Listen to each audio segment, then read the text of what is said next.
जय हिंद। आप सभी को नमस्कार। आशा करता हूं आप सब पूरी मेहनत, जिल जोश, पूरी शिद्दत से आप अपने ड्रीम के लिए लगे हो और अपने ड्रीम जॉब जो है, सर मुझे वर्दी लेना है, उसके लिए लगे हुए हो। ये पार्ट 2 है और मैं फिर से आपको याद दिलाता हूं, इस बार आपको चूकना नहीं। पूरा जान, जिल, जोश जितना है पूरी तरीके से झोंक दीजिए, क्योंकि इस बार ये आपके लिए बहुत बड़ा अपॉर्चुनिटी है।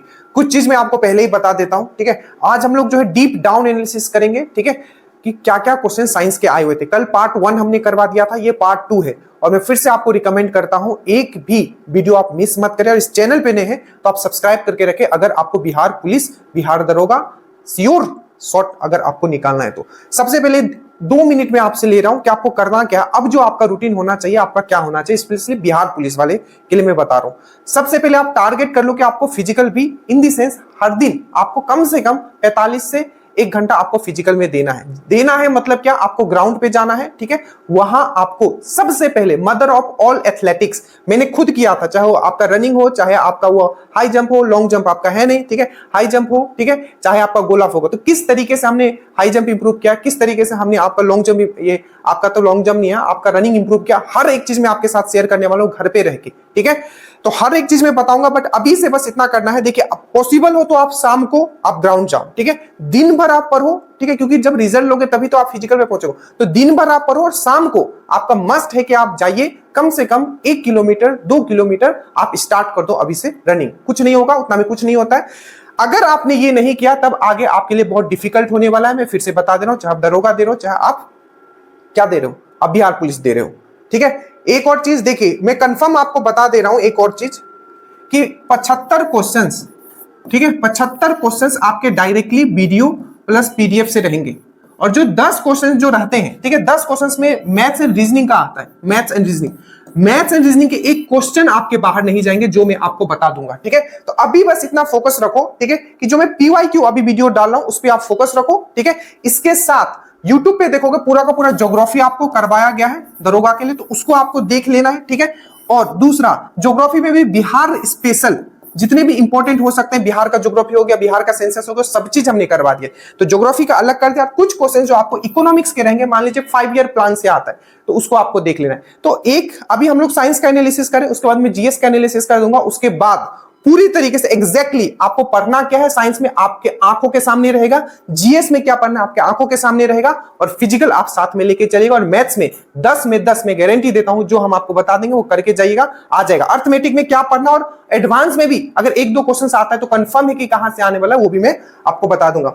ये आपका पार्ट 2 है। पार्ट 1 देख लीजिएगा। देखिए, मैं फिर से कहता हूं, आपको पता होना चाहिए कि पढ़ना क्या है। मान लीजिए इलेक्ट्रिसिटी से क्वेश्चंस आ रहे हैं, तो इलेक्ट्रिसिटी में सबसे पहले क्या पढ़ोगे, जितने भी फॉर्मूलास है वो पढ़ोगे, रेजिस्टेंस का कॉम्बिनेशन पढ़ोगे। इस तरीके से क्वेश्चंस पूरा का पूरा आता है। तो इस वीडियो को आप अंत तक देखें कि कहां से क्वेश्चंस आ रहे हैं। और 1-2 वीडियो हम लोग पीवाईक्यू में और करेंगे, उसके बाद मैं आपके सामने रख दूंगा कि आखिर आपको पढ़ना क्या है। उससे पहले देखिए एक और चीज, जितने भी दरोगा वाले बैच में है, ठीक है, आपको कुछ नहीं करना है, जितना मैं बताते जाऊं बस टॉपिक निकाल के वीडियो पीडीएफ आप देखते जाइएगा। ये बायोलॉजी का हो गया, ये आपका केमिस्ट्री का हो गया, ठीक है, ये आपका फिजिक्स का हो गया, ठीक है। वीडियो भी आपको दिया गया है, इसी प्रकार से आपका बोटनी का भी है, और आपका एक स्पीडी एनालिसिस भी आपको दिया गया, और पीवाईक्यू एनालिसिस भी आपका दिया गया है। So thank you so much. आप इस वीडियो को पूरा देखिए, ठीक है। और क्या पूछा गया है उस पर आप जरूर फोकस रखिएगा कि इस टॉपिक से ये पूछा गया है, ठीक है। So thank you so much. Complete कर लीजिए। अभी स्टार्ट करते हैं हम लोग। अब ध्यान से देखते हुए चलेगा, पेन एंड पेपर लेके बैठेगा, लिखते हुए चलेगा, ठीक है। एकदम शांतिपूर्वक बैठिए। आपको यह भी समझना जरूरी है कि आखिर क्वेश्चंस कहां से आ रहे हैं। देखिए, जो सबसे पहला क्वेश्चन अगर आप यहां देख रहे होगे, तो पहला पूछा गया था क्वेश्चन, मेरे बातों पे ध्यान रखना, क्वेश्चंस भी यहां लिखे हुए हैं, ठीक है, कि कौन सा ऐसा कोशिकांग है, ठीक है, कौन सा ऐसा कोशिकांग है जो प्लांट में नहीं मिलता है। अगेन, ये कौन से टॉपिक से, आपके साइटोलॉजी के टॉपिक से, कोशिका विज्ञान से। तो क्या पूछा गया था कि केवल जानवर में कोशिकांग कौन सा है। तो आपको क्वेश्चन इस तरीके से था कि कौन सा इसमें से कोशिकांग है, ठीक है, कौन सा इसमें से सेल ऑर्गेनेल्स है जो सिर्फ, ठीक है, आपके एनिमल में मिलता है, प्लांट में नहीं मिलता। आपको याद रखना है 4 चीज। यहां पहला क्या याद रखोगे, 2 ऐसा कोशिकांग, ठीक है, जो आपके सिर्फ एनिमल में मिलते, एक है आपका सेंट्रियोल और एक है आपका सेंट्रोसोम। फिर से मेरे साथ बोलो, एक है सेंट्रियोल, एक है आपका सेंट्रोसोम। सेंट्रोसोम को तारकाई भी बोला जाता है हिंदी में, ठीक है। तो दो चीज आपको यहां से याद रखना है कि केवल जानवरों में जो कोशिकांग मिलता है वो है आपका, एक है सेंट्रियोल और एक है सेंट्रोसोम। सेंट्रोसोम को तारकाई भी हिंदी में बोलते हैं। तो क्या याद रखोगे, सेंट्रियोल और सेंट्रोसोम। यही क्वेश्चन आपको याद रखना है कि कौन सा ऐसा कोशिकांग है, कौन सा ऐसा सेल ऑर्गेनेल्स है जो सिर्फ प्लांट में मिलता है। तो आपको याद रखना है प्लास्टिड। क्या याद रखोगे, प्लास्टिड। क्या याद रखोगे, प्लास्टिड और कोशिका भित्ति, दैट मीन सेल वॉल। हमेशा याद रखना कि जो सेल वॉल जो होता है, ठीक है, वो सिर्फ प्लांट में मिलता है, एनिमल में नहीं मिलता है। तो दो ऐसा कोशिकांग, एक है आपका प्लास्टिड और एक है सेल वॉल। सेल वॉल मतलब होता है आपका कोशिका भित्ति। तो कोशिका भित्ति और आपका जो प्लास्टिड है, देखिए ये प्लास्टिड में क्या होता है, आपका एक आपका पार्ट होता है जिसको हम लोग बोलते हैं, प्लास्टिड का बेसिकली 3 पार्ट है, ठीक है। एक है आपका क्लोरोप्लास्ट, एक है आपका क्रोमोप्लास्ट, एक है आपका ल्यूकोप्लास्ट। मैंने एक्सप्लेन बहुत पहले भी करके रखा है। तो जो प्लास्टिड है इसी में आता है आपका क्लोरोप्लास्ट। तो आपको वहां क्लोरोप्लास्ट लिखा हो, जिसको हरित लवक बोलते हैं, ठीक है। चाहे आपका क्लोरोप्लास्ट लिखा हो, चाहे आपका प्लास्टिड लिखा हो, ये दोनों याद रखिएगा सिर्फ आपका प्लांट में मिलता है। और आपका जो सेल वॉल है ये भी सिर्फ आपका प्लांट में, मतलब जो कोशिका भित्ति है ये भी सिर्फ आपका प्लांट में आपका मिलता है। जो सेल वॉल होता है आपका प्लांट का, आपको याद रखना है किससे बना होता है, तो आपका सेलुलोज से बना होता है, आपको अच्छे से याद रखना है। उसी तरीके से आपको याद रखना है जो फंगस होता है, कवक होता है, उसका सेल वॉल किससे बना होता है, तो काइटिन से बना होता है। किससे बना होता है, काइटिन से बना होता है। आपको ये चीज याद रखना चाहिए, ठीक है। ये चीज समझ में आया। अब देखो, अगर सेल का हमने कल आपको रिवीजन करवाया था कि सेल का एक बार जल्दी बोलो, सेल का डिस्कवर किसने किया था, मृत सेल का। तो मृत सेल जो था, डेड सेल का डिस्कवर किसने किया था, तो आपको याद रखना है रॉबर्ट हुक ने किया था। रॉबर्ट हुक, पहला क्वेश्चन ये था। दूसरा क्वेश्चन क्या पूछा गया था, जो ये रॉबर्ट हुक जी जो थे, ठीक है, इन्होंने सेल का, ठीक है, डिस्कवर तो किया, बाकी किस चीज पे इन्होंने डिस्कवर किया था, तो मैंने बताया था ओक जो ट्री होता है, ठीक है, उसके छाल से उन्होंने क्या निकाला था, कॉर्क निकाला था। तो याद रखिए कॉर्क पे उन्होंने डिस्कवर किया था। और ये कॉर्क कहां से मिलता है, ये क्वेश्चन पूछा गया था। तो आपको याद रखना है ओक के छाल से, छाल मतलब आपका बार्क, याद रखना, ये सब क्वेश्चन पूछा। तो ये था आपका डेड सेल। और अगर बोलेगा कि लिविंग सेल किसने डिस्कवर किया है, तो एंटन वैन ल्यूवेनहुक ने।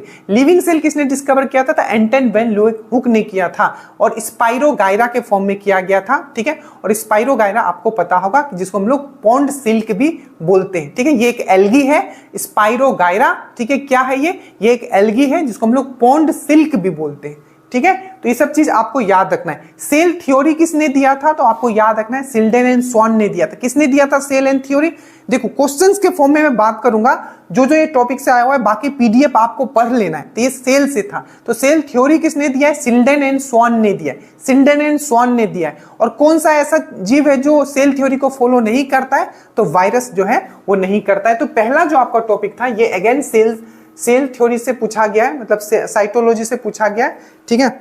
और साइटोलॉजी से पहले भी क्वेश्चन पूछा। ये टॉपिक अच्छे से पढ़ लेना, वीडियो पीडीएफ सब है आपके पास, कंप्लीट कर लीजिएगा। दूसरा जो क्वेश्चन था आपका प्लाज्मोडियम। जो प्लाज्मोडियम में जो देखो, जहां मुझे पता है जो पीडीएफ में मैंने नहीं दिया है, ठीक है, बट मैंने शॉर्ट नोट्स बनाया था, ठीक है, छोटे छोटे नोट्स। उसमें का ये एक नोट से भी क्वेश्चन है। देखो कि जो एसेक्सुअल रिप्रोडक्शन, एक होता है बाइसेक्सुअल। बाइसेक्सुअल मतलब क्या होता है, उसमें मादा भी होता है और उसमें नर भी होता है, 2 गैमेट्स होते हैं। एसेक्सुअल क्या होगा, उसमें मादा नर का कंसेप्ट ही नहीं होता है, सिर्फ एक ही जन होते हैं जिसका वहां रिप्रोडक्शन होता है, ठीक है, अलैंगिक जिसको बोला जाता है। तो अलैंगिक का मैं पूरा ही करा दे रहा हूं कि क्या क्या क्वेश्चन पूछे जा सकते हैं, क्योंकि ये आप नहीं करोगे मुझे पता है।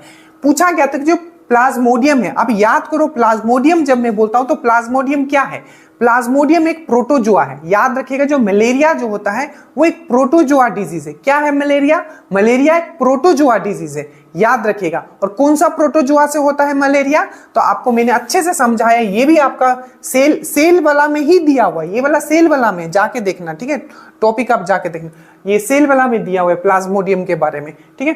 तो प्लाज्मोडियम में, ठीक है, जो प्रजनन जो होता है आपका कैसे होता है, तो प्लाज्मोडियम याद रखोगे, प्लाज्मोडियम क्या एक प्रोटोजोआ है, ठीक है, सबसे पहला पॉइंट। इससे कौन सा बीमारी होता है, तो आपको याद रखना है इससे जो बीमारी होता है वो कौन सा होता है, आपका मलेरिया होता है। और ये किसके ऊपर रहता है, तो एनाफोलिस मॉस्किटो के ऊपर, महिला जो एनाफोलिस मॉस्किटो होते हैं उसके ऊपर रहता है और उसी के थ्रू हमारे बॉडी में ये आता है। याद रखना ये सब चीज, ठीक है। तो प्लाज्मोडियम में कैसे प्रजनन होता है, तो याद रखना है मल्टीपल फिजन। फिजन मैंने बताया था ना, एक्सप्लेन नहीं कर रहा हूं, बस क्वेश्चन आंसर के फॉर्म में कर रहा हूं। तो जो इसमें जो होता है प्लाज्मोडियम में कैसा प्रजनन होता है, आपका कैसा रिप्रोडक्शन होता है, तो आपको याद रखना है मल्टीपल फिजन।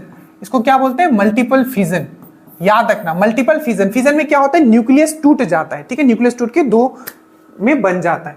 अब देखो जितने भी एसेक्सुअल रिप्रोडक्शन है उसको मैं जल्दी से रिवीजन करवा दे रहा हूं, ठीक है। अलैंगिक प्रजनन, सबसे पहले याद रखना विखंडन। विखंडन मतलब होता है आपका फिजन, ठीक है। तो मल्टीपल विखंडन, बहुत सारा विखंडन होता है, किसमें, तो पूछा जाएगा कि प्लाज्मोडियम में कैसा प्रजनन होता है, तो विखंडन से, वो भी कैसा विखंडन, तो बहुत सारा विखंडन मतलब उसमें क्या होता है ना, एक प्लाज्मोडियम क्या अपने आप को डिवाइड करते हैं, 1 से 2, 2 से 4 इस तरीके से बढ़ते जाता है, ठीक है। वो किस पे, एनाफिलिस मॉस्किटो के ऊपर रहता है। तो सबसे पहले हम लोग बात करते हैं कि इसमें क्या क्या हमको याद रखना है, एसेक्सुअल रिप्रोडक्शन में क्या क्या याद रखना है। तो सबसे पहले आपको याद रखना है कि विखंडन जो होता है, जो फिजन होता है, उसमें उसके द्वारा कौन कौन रिप्रोडक्शन करता है। तो सबसे पहले आपको याद रखना है एमोइबा। एमोइबा किससे, एमोइबा याद रखना एक यूनिसेलुलर क्या है आपका ऑर्गेनिज्म है, ठीक है। क्या है एमोइबा, क्या आपका एक यूनिसेलुलर ऑर्गेनिज्म है, ये आपको याद रखिएगा, एक सेल वाला ऑर्गेनिज्म है। तो एमोइबा में किस तरीके से आपका प्रजनन होता है, तो आपका फिजन के थ्रू, ठीक है। और आपका प्लाज्मोडियम में कैसा होता है, तो इसमें भी फिजन होता है, बट कौन सा फिजन, आपका मल्टीपल फिजन, मतलब इसमें बहुत सारा विखंडन होता है। तो जैसे ही विखंडन देखोगे, जैसे ही फिजन देखोगे, याद रखोगे एमोइबा एंड प्लाज्मोडियम। और प्लाज्मोडियम में क्या होता है, तो इसमें विखंडन तो होता है पर इसमें बहुत सारे विखंडन होते हैं, इसलिए इसको मल्टीपल फिजन बोला जाता है, याद रहेगा। उसके बाद बडिंग। बडिंग जो होता है आपको याद रखना हाइड्रा। हाइड्रा बडिंग आपको याद रखना है, जिसको मुकुलन भी आप बोलते हो, ठीक है। तो हाइड्रा में क्या होता है, आपका बडिंग होता है। और ईस्ट में भी क्या होता है, आपका बडिंग होता है, ये चीज आपको याद रखना है। उसके बाद है पूर्ण जनन। पूर्ण जनन मतलब होता है रीजेनरेशन। तो जो प्लेनेरिया होता है, जो प्लेनेरिया, उसमें कौन सा होता है आपका पूर्ण जनन, डायरेक्टली यही छपने वाला देखना, ठीक है। उसके बाद होता है बीजाणु, इसको बोला जाता है स्पोर फॉर्मेशन, इंग्लिश में बोला जाता है। देखो अगर पेपर आप उठा के देखोगे तो उसमें इंग्लिश में लिखा हुआ है ऑप्शन, ठीक है, बहुत सारे क्वेश्चंस का हिंदी में भी इंग्लिश लिखा हुआ है, क्योंकि अब ये चीज धीरे धीरे और बढ़ेगा, तो वर्ड्स आप याद रखा करो, ठीक है। तो ये स्पोर फॉर्मेशन था। प्लेनेरिया में कैसा होता है, स्पोर फॉर्मेशन, और ये बहुत इंपॉर्टेंट है, याद रखना बीजाणु, ठीक है, आपको याद रखना। सॉरी, प्लेनेरिया में आपको याद रखना है रीजेनरेशन। प्लेनेरिया में आपको याद रखना है रीजेनरेशन, हिंदी इंग्लिश में थोड़ा ये हो रहा है, मैं इधर रह के देखता हूं, ठीक है। तो रीजेनरेशन होता है आपका, या पूर्ण जनन होता है आपका प्लेनेरिया में, ठीक है। उसके बाद एक होता है स्पोर फॉर्मेशन। तो स्पोर फॉर्मेशन बीजाणु के द्वारा, बीजाणु मेथड के द्वारा, बीजाणु प्रक्रिया के द्वारा किसमें प्रजनन होता है, था राइजोपस और आपका पेनिसिलिन। और याद रखिएगा पेनिसिलिन से ही हम लोग क्या बनाते हैं, एंटीबायोटिक बनाते हैं। और ये जो एंटीबायोटिक होता है बेसिकली किसके लिए होता है, तो बैक्टीरिया के लिए होता है, याद रखिएगा, ठीक है। और पहला जो पेनिसिलिन था वो 1828 में अलेक्जेंडर फ्लेमिंग ने किया था, ठीक है। और एक होता है आपका वनस्पति, एक होता है वेजिटेटिव आपका प्रोपोगेशन, ठीक है। क्या होता है वेजिटेटिव प्रोपोगेशन, जो कि आपका वनस्पति प्रसार, जो कि आपका ये प्लांट में होता है, ठीक है, ये प्लांट में होगा। फिर से यहाँ प्लेन एरिया हो गया। ये जो वेजिटेटिव प्रोपेगेशन, जैसे कि आपको पूछा जाएगा, क्या पूछा जाएगा कि आपका, ठीक है, जो जैसे कि काट के लगाते हैं, जैसे क्या काट के लगाते हैं, जैसे हम लोग कोई भी गाछ मान लो जैसे कि गुलाब का, उसको काट के लगाते हैं, तो वो क्या है, वो वेजिटेटिव प्रोपोगेशन है, वो क्या है आपका वनस्पति प्रसार है, ठीक है। इसको फिर से एक बार रिवीजन करो क्योंकि ये आपको नहीं पता होगा, मुझे पता है, ठीक है। चलो सबसे पहले हम लोग बात करते हैं विखंडन। विखंडन में कौन सा आता है, तो अमोइबा और प्लाज्मोडियम, ठीक है। दैट मीन फिजन में कौन सा आता है, तो एमोइबा एंड प्लाज्मोडियम। प्लाज्मोडियम में कौन सा, मल्टीपल फिजन। दूसरा बात बडिंग। बडिंग मतलब आपका हाइड्रा में बडिंग होता है और ईस्ट में भी आपका बडिंग होता है। उसके बाद है आपका रीजेनरेशन, ठीक है। तो प्लेनेरिया में क्या होता है, आपका रीजेनरेशन होता है, ठीक है। उसके बाद है आपका बीजाणु, दैट मीन्स आपका स्पोर फॉर्मेशन। तो राइजोपस और पेनिसिलिन में क्या होता है, आपका स्पोर फॉर्मेशन। उसके बाद है आपका वेजिटेटिव प्रोपोगेशन, दैट मीन्स वनस्पतिक प्रसार। बेसिकली ये प्लांट में होता है, जैसे कि हम काट के जो डार लगाते हैं ना, वो होता है आपका वेजिटेटिव प्रोपोगेशन। तो ये याद रखिएगा, इसको आप पूरा लिख लीजिए, यहां से आने वाला है, ठीक है। नेक्स्ट जो क्वेश्चन था आपका कि जो आपका प्रोटोप्लाज्म है, ठीक है, जो ये प्रोटोप्लाज्म वर्ड है आखिर किसने दिया था, ठीक है। तो सबसे पहले तो आपको ये भी पता होना चाहिए कि प्रोटोप्लाज्म मतलब जीव द्रव्य, जिसको हिंदी में बोलते हैं, ठीक है। तो देखिए अगर मैं ये सेल बनाता हूं, ठीक है, सेल का क्या है, ये न्यूक्लियस है, मतलब आपका केंद्रक है, ये आपका पूरा सेल है। तो ये वाला पार्ट और ये अंदर वाला पार्ट दोनों में क्या है, देखो ये है साइटोप्लाज्म, ये है न्यूक्लियोप्लाज्म, ठीक है। तो साइटोप्लाज्म और न्यूक्लियोप्लाज्म मिलकर क्या बनता है, प्रोटोप्लाज्म। प्रोटोप्लाज्म को हम लोग क्या बोलते हैं हिंदी में, जीव द्रव्य, ठीक है। तो प्रोटोप्लाज्म जो है ये बेसिकली किसने दिया था, जीव द्रव्य जो सब था किसने दिया था, तो आपको याद रखना है पुरकिंजे ने दिया था। अब देखो इससे क्या समझ में आता है, ये भी कोशिका का ही क्वेश्चन है, आप सब जाके पीडीएफ में लिखा हुआ है देख लेना, ठीक है। अब देखो जैसे कि आपको पूछ लिया जाएगा कि आपका, ठीक है, जो आपका राइबोसोम है इसका डिस्कवर किसने किया था, तो आपको याद रखना पैलाडे, ये ऑलरेडी पूछा जा सके। राइबोसोम का डिस्कवर किसने किया था, तो पैलाडे। इसी तरीके से आपको पूछा जाएगा कि माइटोकॉन्ड्रिया, ठीक है, माइटोकॉन्ड्रिया का डिस्कवर किसने किया था, तो कोलिकर ने किया था, कोलिकर। और बट उसका जो नामकरण किसने किया था, तो एल्टमैन ने किया था। ये सब याद रखना, ठीक है, इस सब क्वेश्चन आएंगे, रिविजन करवा रहा हूं मैं आपको, ठीक है। तो इस तरीके से याद रखोगे। आगे चलते हम लोग, नेक्स्ट है आपका कि जो आपका जो स्पर्म होता है, ठीक है, जो स्पर्म मतलब आपका जो स्पर्म और जो एग का जो फ्यूजन होता है बेसिकली वो कहां होता है, ये पूछा जा रहा है। स्पर्म मतलब होता है आपका क्या, स्पर्म वीर्य जो होता है आपका, ठीक है, वीर्य जो होता है आपका, ठीक है, और जो आपका अंडा होता है, ठीक है, मेल से क्या निकलता है, मेल से क्या निकलता है, स्पर्म, और फीमेल से आपका एग। तो इन दोनों का जो फ्यूजन होता है, ठीक है, इन दोनों जो मिलते हैं बेसिकली कहां मिलते हैं, तो इसको बोला जाता है आपका ओविडक्ट। इंग्लिश में ओविडक्ट बोला जाएगा या फेलोपियन ट्यूब बोला जाएगा। तो हमेशा याद रखना, 2-3 तरीके से क्वेश्चन पूछा कि निषेचन कहां होता है, ठीक है, निषेचन कहां होता है महिलाओं में, तो आपको याद रखना है निषेचन जो होता है आपका फेलोपियन ट्यूब में होता है या ओविडक्ट, जिसको अंडवाहिनी भी बोला जाता है, ठीक है। यहाँ डिंबवाहिनी, अंडवाहिनी, आप जो बोल रहे हो डिंबवाहिनी, अंडवाहिनी, या आपको ओविडक्ट, या आपको याद रखना है क्या बोला जाता है उसको, फेलोपियन ट्यूब। निषेचन कहां होता है, फेलोपियन ट्यूब या ओविडक्ट या डिंबवाहिनी, पहला क्वेश्चन। दूसरा क्वेश्चन आपको पूछा जाएगा कि जो आपका मेल है, मेल जो है आपका, जो आपका जो स्पर्म बनता है ये कहां बनता है, तो आपको याद रखना है वृषण में, ठीक है।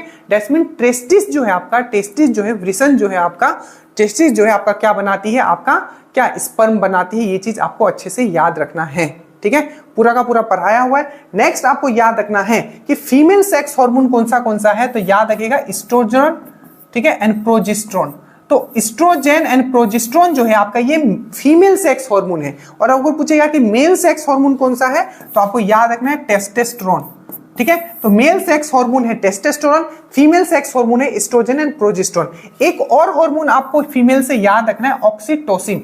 तो जो ऑक्सीटोसिन होता है, ठीक है, जो ऑक्सीटोसिन होता है ये फीमेल हार्मोन है, ठीक है, जो दूध सिक्रेट करने में हेल्प करता है महिलाओं में, बट ये आपका सेक्स हार्मोन नहीं है, याद रखिएगा। पूछेगा फीमेल सेक्स हार्मोन कौन सा है, तो एस्ट्रोजन, प्रोजेस्टेरोन, ठीक है। और फीमेल सेक्स हार्मोन तीनों नहीं है, बस ये दोनों। और सिर्फ बोलेगा कि फीमेल हार्मोन कौन सा है, तो एस्ट्रोजन, प्रोजेस्टेरोन एंड ऑक्सीटोसिन, ये सब जो है आपका फीमेल हार्मोन ही है। और पूछेगा कि मेल सेक्स हार्मोन, ठीक है, मेल सेक्स हार्मोन कौन सा है, तो आपको याद रखना है टेस्टोस्टेरोन जो है आपका मेल सेक्स हार्मोन है, ठीक है। ये सब चीज आपको याद रहेगा। और याद रखना मेल में जो नसबंदी होता है उसको हम लोग क्या बोलते हैं, तो वेसेक्टोमी बोलते हैं। क्या बोलते हैं, वेसेक्टोमी, क्योंकि जो हमारा जो वेस्ट डिफरेंस होता है उसमें उसको काट देते हैं, तो वेसेक्टोमी बोलते हैं। और फीमेल में क्या बोलते हैं नसबंदी को, तो ट्यूबेक्टोमी बोला जाता है, ठीक है। तो ये जो है आपका ये रिप्रोडक्शन से है। और हमेशा याद रखना सबसे ज्यादा जो क्वेश्चन पूछा जाता है वो फीमेल रिप्रोडक्शन से ही पूछा जाता है। तो मेल मैंने पढ़ाया और फीमेल का आपका नोट्स दिया हुआ है, मेल फीमेल दोनों अच्छे से देख के जाना। तो ये रिप्रोडक्शन से था, ठीक है। एक भी क्वेश्चन नहीं है जो आपको पीडीएफ में नहीं दिया हुआ है, ठीक है, जाके चेक कीजिए। उसके बाद है आपका कि जो बॉडी का जो कोऑर्डिनेटिंग सेंटर होता है, शरीर का जो सामान्य बनाता है वो कौन बनाता है, वहां ऑप्शन में लिखा हुआ था लीवर, आपका ब्रेन, ये सब तो आपको सबको पता है। जो पूरा का बॉडी जो है कंट्रोल किया जाता है, किसके द्वारा कंट्रोल किया जाता है, ब्रेन के द्वारा। तो इसका क्या हो जाएगा, ब्रेन, ठीक है। अब ब्रेन से 2-3 क्वेश्चन आपको याद रखना है जो सब बार बार आपको पूछा जा रहा है। सबसे पहले कि जो ब्रेन का जो सबसे बड़ा पार्ट होता है उसको हम लोग क्या बोलते हैं, सेरिब्रम। क्या बोलते हैं, सेरिब्रम, पहला क्वेश्चन। दूसरा क्वेश्चन आपको पूछा जाएगा सेरिब्रम से ही, ठीक है, कि जो बॉडी में, ठीक है, जो आपका ऐच्छिक क्रिया होती है, ठीक है, ऐच्छिक क्रिया, एक होता है अनैच्छिक क्रिया, मतलब जो वॉलेंट्री एक्शन होता है, ठीक है, ऐच्छिक क्रिया, जैसे मैं चल रहा हूं, मेरा क्या है, ये मेरा ऐच्छिक क्रिया है। और अनैच्छिक क्रिया मतलब आपका क्या, छींक आना, ठीक है, हार्ट बीट चल रहा है, सांस ले रहे हो, ये सब क्या, अनैच्छिक क्रिया मतलब इनवॉलेंट्री एक्शन।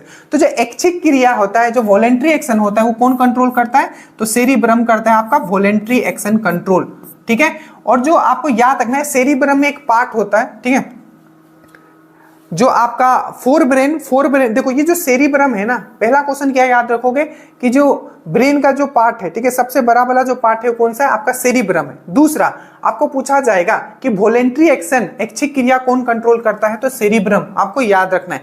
नेक्स्ट आपको पूछा जाएगा कि जो आपका आईक्यू लेवल होता है, जो भी सोचने समझने की जो शक्ति होता है, ठीक है, उसको कौन कंट्रोल करता है, तो आपको याद रखना है सेरिब्रम ही याद रखना है। और आपको याद रखना है थैलेमस, हाइपोथैलेमस। तो पूछा जाता है कि ब्रेन का कौन सा पार्ट है जो थर्मोस्टेट के जैसे काम करता है, मतलब हमारे बॉडी का टेम्परेचर को मेंटेन करके रखता है, रेगुलेट करके रखता है। तो बॉडी का कौन सा पार्ट है जो हमारा जो हमारा बॉडी का टेम्परेचर मेंटेन करके रखता है, तो ब्रेन का जो पार्ट है वो है आपका हाइपोथैलेमस। हाइपोथैलेमस का दो काम होता है, एक तो हमारा बॉडी का टेम्परेचर को मेंटेन करके रखेगा, इसीलिए इसको हम लोग थर्मोस्टेट बोलते हैं। याद रखना, आप थर्मोस्टेट क्या पता है ना, जो ये आपके फ्रिज व्रिज में भी थर्मोस्टेट लगा होता है, टेम्परेचर मेंटेन करता है, वो इंस्ट्रूमेंट है, इलेक्ट्रिकल डिवाइस। तो बॉडी का जो थर्मोस्टेट है वो है आपका हाइपोथैलेमस। नेक्स्ट याद रखना, जो भी फीलिंग होता है हमारे बॉडी में, फीलिंग होना जैसे कि भूख लगना, प्यास लगना, सेक्सुअल फीलिंग होना, ये सब जो कंट्रोल करता है ये आपका हाइपोथैलेमस करता है। ये सब क्वेश्चन आ चुका है, याद रखिएगा। तो ये हो गया आपका सेरिबेलम। एक क्वेश्चन पूछा जाता है कि जो अनैच्छिक क्रिया होता है वो कौन कंट्रोल करता है, तो आपको याद रखना है मेडुला ऑब्लेंगेटा। कौन करता है, मेडुला ऑब्लेंगेटा, ठीक है। और पूछा जाएगा कि आपका बॉडी का जो बैलेंस है वो कौन कंट्रोल करता है, तो आपको याद रखना है सेरिबेलम। ये है सेरिब्रम, वो है सेरिबेलम। और ये भी क्वेश्चन पूछा जाता है कि जो अगर हम लोग दारू पी लेते हैं तो बॉडी का कौन सा, ब्रेन का कौन सा वाला भाग इफेक्ट करता है, तो सेरिबेलम जो हमारे बॉडी को बैलेंस बना के रखता है, याद रखिएगा। और अनैच्छिक क्रिया, इनवॉलेंट्री एक्शन कौन कंट्रोल करता है, तो मेडुला ऑब्लेंगेटा, वो भी ब्रेन का पार्ट है। और याद रखिएगा, एक हमेशा हम करवाते हैं प्रतिवर्ती क्रिया, दैट मींस रिफ्लेक्स एक्शन। प्रतिवर्ती क्रिया, रिफ्लेक्स एक्शन, ये कौन कंट्रोल करता है, तो स्पाइनल कोड। ये सब क्वेश्चंस आए हुए हैं, फिर से मैं बता दिया हूं। तो ये जो क्वेश्चन था आपका बेसिकली ब्रेन से था, ब्रेन आपको बहुत अच्छे से करवाया हुआ है। ब्रेन का वीडियो नहीं देख सकते तो पीडीएफ देख लेना, बट अभी बहुत टाइम है, 18 तारीख वालों के लिए सब वीडियो देख लो, बस आपका काम बन जाएगा, ठीक है। तो ये था कि कोऑर्डिनेशन सेंटर ब्रेन वाला याद रखना, इतना क्वेश्चन एटलीस्ट। उसके बाद है skeleton made of hard calcium. देखो अब जो ये 5 किंगडम क्लासिफिकेशन से आ गया, और इसी मतलब कंफर्म है क्या क्या टॉपिक से आ रहा है क्वेश्चन, देखो बहुत ही कंफर्म है, ठीक है। एक तो साइटोलॉजी आपने ऊपर देखा, साइटोलॉजी से क्वेश्चन था, ब्रेन से क्वेश्चन था, ठीक है। उसके बाद रिप्रोडक्शन से क्वेश्चन, ये सब चीज आपको पढ़ाया हुआ है, बस जाके देख लेना है, ठीक है, बस एकदम। और बहुत ही कंसाइज वे में, ऐसा नहीं बहुत लंबा घिंचा के, जितना पढ़ा दिया गया भाई सब मतलब आप कर लोगे, ठीक है। बाकी आप कमेंट देख ही रहो जो एग्जाम दे के आ रहे हैं। अब देखो एक टॉपिक मैंने करवाया आपको कोशिका साइटोलॉजी के बाद, कोशिका विज्ञान के बाद 5 किंगडम क्लासिफिकेशन, जंतु का वर्गीकरण, उसमें मैंने आपको बहुत ही अच्छे से पीडीएफ बना के दिया है, ठीक है। उसमें एक जो क्वेश्चन पूछा गया था वो पूछा गया था कि कंकाल कठोर है, ठीक, कौन सा ऐसा फाइलम है, ठीक है, जिसका जो जीव होता है उसमें क्या होता है, आपका जो स्केलेटन होता है, स्केलेटन मतलब जो हड्डी होता है, वो जो होता है कि कंकाल कठोर कैल्शियम कार्बोनेट से बना होता है, ठीक है। क्या है आपका, कैल्शियम कार्बोनेट, ठीक है, याद रखना इसको हम लोग, ठीक है। कैल्शियम कार्बोनेट, आपको ये फॉर्मूला याद रखना है, इसको हम लोग लाइम स्टोन भी बोलते हैं, याद रखना बहुत इंपॉर्टेंट है, लाइम स्टोन, ठीक है, लाइम स्टोन, ठीक है, लाइम स्टोन भी बोलते हैं, ठीक है, चूना पत्थर। तो कैल्शियम कार्बोनेट से बना होता है। तो ये है आपका एक्नोडर्मिटा, ठीक है। अब एक्नोडर्मिटा याद करो क्या क्या था। एक्नोडर्मिटा सबसे पहले याद रखना, ठीक है, इनवर्टिब्रेट में आता है। इनवर्टिब्रेट मतलब क्या होता है, जिसमें केशुदंड नहीं होता, मतलब पीछे वाला जो रॉड हम लोग का जो होता है वो उसमें नहीं आता है। तो ये क्या है, ये एक इनवर्टिब्रेट है, ठीक है। ये चीज आपको याद रखना, क्या है, ये एक इनवर्टिब्रेट है, आपको ये चीज याद रखना है, ठीक है। नेक्स्ट क्या है, एक इनवर्टिब्रेट। अब देखो जो एक्नोडर्मिटा था, ठीक है, एक्नोडर्मिटा में क्या क्या आता है। सबसे पहले स्टारफिश, स्टारफिश किस में आता है, आपका एक्नोडर्मिटा में आता है। सी अर्किन किस में आता है, एक्नोडर्मिटा में आता है। सी कुकुम्बर किस में आता है, एक्नोडर्मिटा में आता है। अब कुछ कुछ जो आपको याद रखना है, फिर से आपको याद करवाता हूं। सबसे पहले याद करो जेलीफिश, ठीक है, और हाइड्रा, याद करो जेलीफिश, हाइड्रा और coral, jellyfish, hydra and coral, jellyfish coral, ये सब किस में आता था, याद करो। तो जेलीफिश और जो कोरल था ये किस में आता था, आपका नेफिडेरिया या सेलेंड्रिटा, नेफिडेरिया एंड सेलेंड्रिटा। तो अगर मैं पूछूं कि जो आपका जो जेलीफिश है किस में आता है, तो आप बोलोगे नेफिडेरिया एंड सेलेंड्रेटा। अगर मैं बोलूं स्टार फिश किस में आता है, तो एक्नोडर्मिटा। और अगर मैं बोलूं ठीक है कि डेविल फिश किसको बोला जाता है, तो आपको डेविल फिश बोला जाता है ऑक्टोपस को, वो किस में आता है, तो मोलस्का में। और अगर मैं बोलूं कि सिल्वर फिश किस में आता है, तो याद रखना वो कीट में आता है, कीट प्रजाति में आता है, वो आता है आपको एंथ्रोपोडा में। तो ये सब चीज आपको करवाया गया है। अब कुछ कुछ पॉइंट में क्वेश्चन जो पूछे गए उस पर बात करते हैं। सबसे पहला जो सबसे पहले तो ये याद रखोगे कि ये सब फॉल्स फिश है, मतलब ये सब ओरिजिनल फिश नहीं। कौन सा आपको मैंने बताया, सबसे पहले बताया जेलीफिश क्या है, ये फॉल्स फिश है, ठीक है, किसमें, नेफिडेरिया में है। उसके बाद मैंने बोला स्टार फिश भी क्या है, फॉल्स फिश है, ये किसमें है, तो मैंने बोला एक्नोडर्मिटा में। उसके बाद मैंने बोला सिल्वर फिश, ये भी फॉल्स फिश है, ठीक है, किसमें है, आपका एंथ्रोपोडा में। और एंथ्रोपोडा के भी अंतर कौन से क्लास में, तो इंसेक्ट में। और उसके बाद मैंने आपको क्या बताया, एक है आपका सिल्वर फिश हो गया और एक है आपका डेविल फिश। डेविल फिश किसको बोला जाता है, ऑक्टोपस को। और ऑक्टोपस किसमें, मोलस्का में। ये चीज याद रहेगा। और याद रखना जो एनिलिडा ग्रुप है ये बहुत इंपॉर्टेंट है। तो एनिलिडा ग्रुप जो है उसमें कौन सा आता है, केचुआ, जोंक, ठीक है, नेरिस, केचुआ, जोंक, नेरिस, ये सब किस में आता है, एनिलिडा में। और एक क्वेश्चन पूछा गया था, ठीक है, कि जो फार्मर का दोस्त किसको बोला जाता है, तो याद रखिएगा फार्मर का जो दोस्त बोला जाता है वो केचुआ को बोला जाता है। और ये भी याद रखना है केचुआ अपना सेक्स चेंज कर सकता है, ये भी याद रखना। मेल है तो फीमेल बन सकता है, फीमेल है तो मेल। तो सेक्स कौन चेंज कर सकता है, तो केचुआ कर सकता है, ये चीज आपको याद रखना है। एक क्वेश्चन पूछा गया था, आप इसका आंसर बताओगे, लिखा हुआ है कि जो जैसे कि हमारा बॉडी है, ये भी बीपीएससी ट्री में क्वेश्चन पूछा गया था कि हमारे बॉडी में जो सबसे मेन पार्ट, उत्सर्जन तंत्र का मेन पार्ट कौन सा है हमारे बॉडी में, तो हम लोग बोलते हैं किडनी, ठीक है, क्या बोलते हैं, किडनी, ठीक है। उसी तरीके से जो एनिलिडा है उसमें मेन पार्ट क्या है, उत्सर्जन तंत्र का, एक्सक्रेटरी सिस्टम का, तो आपको याद रखना है नेफिडेरिया। ये भी आपका लिखा हुआ होगा आपका पीडीएफ में, तो नेफिडेरिया आपको याद रखना है एनिलिडा में, ठीक है। ऐसे से बहुत चीजें, बट अभी कम से कम इतना तो याद रखो। क्वेश्चन नंबर 6 हो गया, आगे चलते। तो आपने क्या समझा, 5 किंगडम क्लासिफिकेशन से क्वेश्चन आया जो कि हर एग्जाम में आता है। आप इसमें ऐसा नहीं स्पेशल है कि मतलब इसमें ही आ रहा है, ठीक है।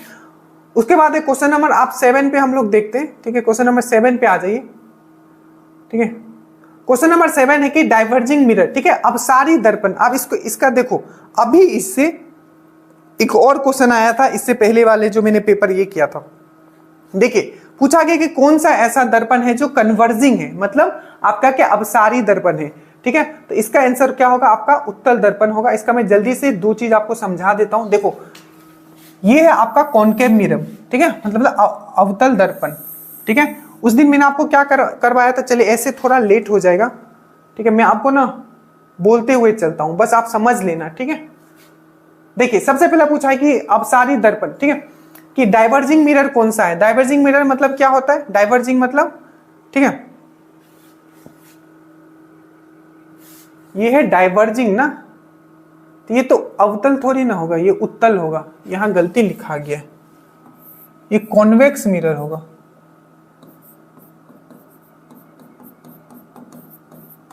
ठीक है। देखिए एक होता है आपका कन्वर्जिंग, एक होता है डाइवर्जिंग। कन्वर्जिंग मतलब क्या होता है, यहाँ कन्वर्जिंग पूछा हुआ है, मतलब इसमें अपसारी पूछा। कन्वर्जिंग मतलब जो भी लाइट उस पे आ रहा है वो अलग अलग कर देगा, ठीक है, तो उसको हम लोग बोलते हैं डाइवर्जिंग, ठीक है। और जो लाइट को एक जगह कर देगा उसको हम लोग बोलते हैं कन्वर्जिंग। तो अगर आपको कन्वर्जिंग बोले, ठीक है, कन्वर्जिंग बोले तब बोलोगे आप कॉनकेव मिरर, कॉनकेव मिरर। और जब आपको बोले डाइवर्जिंग तब क्या बोलोगे, कॉन्वेक्स मिरर, याद रखना, ठीक है। ये चीज अवतल और उत्तल इसमें आप याद रखना। यहां पूछा है उत्तल दर्पण, क्या पूछा है, अवसारी पूछा है, मतलब डाइवर्जिंग पूछा है। तो डाइवर्जिंग में क्या होगा, आपका कॉन्वेक्स मिरर होगा, ये चीज आपको याद रखना है। इससे पहले वाले क्वेश्चन में क्या पूछा था, याद करो, वहां पूछा था कि जो आपका जो फोकल दूरी होता है, ठीक है, फोकल दूरी होता है और कर्वेचर में क्या रिलेशन होता है। तो मैंने आपको करवाया था जो कर्वेचर होता है वो हमेशा डबल होता है आपका फोकस का, याद रखना। कर्वेचर जो होता है हमेशा डबल होता है फोकस का। और ये मैंने बना के दिखाया था आपको इस तरीके से। अगर मिरर है, मैं अवतल दर्पण ले रहा हूँ, ठीक है, अवतल दर्पण में क्या होगा, जो भी आएगा वो कन्वर्ज हो जाएगा। मान लो ऐसा आएगा तो ये ऐसा हो जाएगा, ऐसा आएगा ऐसा हो जाएगा, ठीक है।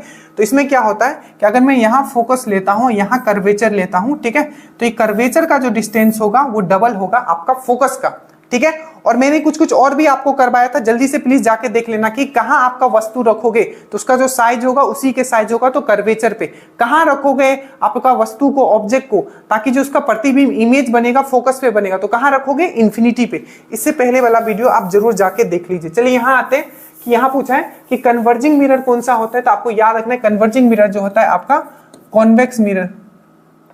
डाइवर्जिंग पूछा है ना, तो हाँ, तो ये आपका आपको डाइवर्जिंग पूछे तो कॉन्वेक्स मिरर, ठीक है, और आपको यहाँ डाइवर्जिंग है, ठीक है, अगर डाइवर्जिंग पूछे तो कॉन्वेक्स मिरर, और आपका डाइवर्जिंग है, ठीक है, और कन्वर्जिंग पूछे तो आपका कॉनकेव मिरर। ये चीज अच्छे से याद रखिएगा, इससे हमें ये पता चलता है कि आप मिरर अच्छे से पढ़ के जाना, उसका फॉर्मूला पढ़ के जाना। ये सब आपको करवाया अगर आपने स्पीडी एनालिसिस किया, सिर्फ स्पीडी एनालिसिस भी करके चलेंगे और प्रीवियस ईयर एनालिसिस आपका काम बन जाएगा, ठीक है। फॉर्मूला पढ़ के जाना कि जैसे कि मिरर फॉर्मूला क्या होता है, लेंस फॉर्मूला क्या होता है, ठीक है, ये सब आप करके जाइएगा, ठीक है। जैसे कि जो मिरर फॉर्मूला है 1/f 1/v प्लस 1/u होता है, ठीक है। मैग्निफिकेशन का फॉर्मूला क्या होता है, ये सब आप प्लीज अच्छे से एक बार मिरर फॉर्मूला देख लेना, ये सब करवाया हुआ है, ठीक है।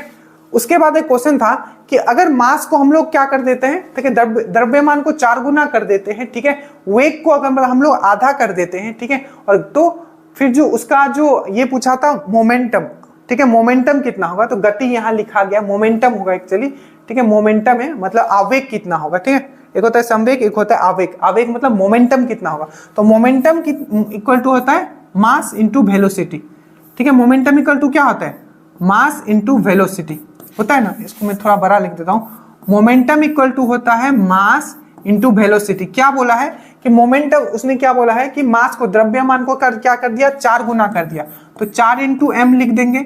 और क्या बोला है कि वेलोसिटी को क्या कर दिया है, आपको आधा कर दिया, मतलब वेग को आधा कर दिया, तो ये आधा हो जाएगा। यहाँ हम लोग भी लिखेंगे तो यहाँ से यहाँ कट जाएगा, तो ये क्या आ जाएगा 2/mv, मतलब जितना पहले था, ठीक है, उससे क्या हो जाएगा, ये डबल हो जाएगा, तो इसका आंसर दुगना होगा, ठीक है। तो वही सिंपल फॉर्मूला में कि जो आपका जो मोमेंटम होता है आखिर, उसका जो मोमेंटम होता है आखिर उसका कितना, आपका फॉर्मूला क्या होता है। इस टाइप के बहुत सारे क्वेश्चंस आपको पूछे जाएंगे, ठीक है। तो करना क्या है, करना ये है कि फॉर्मूला सब याद रखना है। जैसे कि काइनेटिक एनर्जी का फॉर्मूला आपको याद रखना है, क्या होता है, हाफ mv²। भी क्या है आपका, वेग है, दैट मींस वेलोसिटी, और मास है मतलब द्रव्यमान है, याद रखना। उसके बाद आपका पोटेंशियल एनर्जी का, ठीक है, आपका यह है गतिज ऊर्जा, ठीक है, ये आपका स्थितिज ऊर्जा, that means potential energy. Potential energy का क्या होता है, mgh। m क्या है, द्रव्यमान। g क्या है, आपका g का वैल्यू अर्थ पे कितना है, 10 है, ठीक है, या 9.8। और h क्या है, आपका हाइट। तो ये कितना ऊपर लिखिए, ये सब पूछा जाएगा। Kinetic energy half mv², potential energy mgh, और एक और आपको याद रखना है, वो कौन सा, तो वो है आपका गुरुत्वाकर्षण वाला फॉर्मूला। वहां से भी क्वेश्चन पूछा गया, तो वो भी याद रखना, उसका मैं करवा देता हूं, ठीक है। गुरुत्वाकर्षण वाला कौन सा है कि अगर फोर्स है, फोर्स इक्वल टू क्या होता है, ठीक है, यहां होगा g m1 into m2 divided by r²। इस पे पक्का फॉर्मूला आएगा। F जो है फोर्स है, दो बॉडी के बीच में जो गुरुत्वाकर्षण बल लगता है, F equal to g m1 into m2 divided by r²। इसी पे सेम इसी तरीके का फॉर्मूला पूछा गया था कि m बढ़ा देगा, m कम कर देगा तो क्या होगा, तो ये चीज आपको याद रखना है, ठीक है।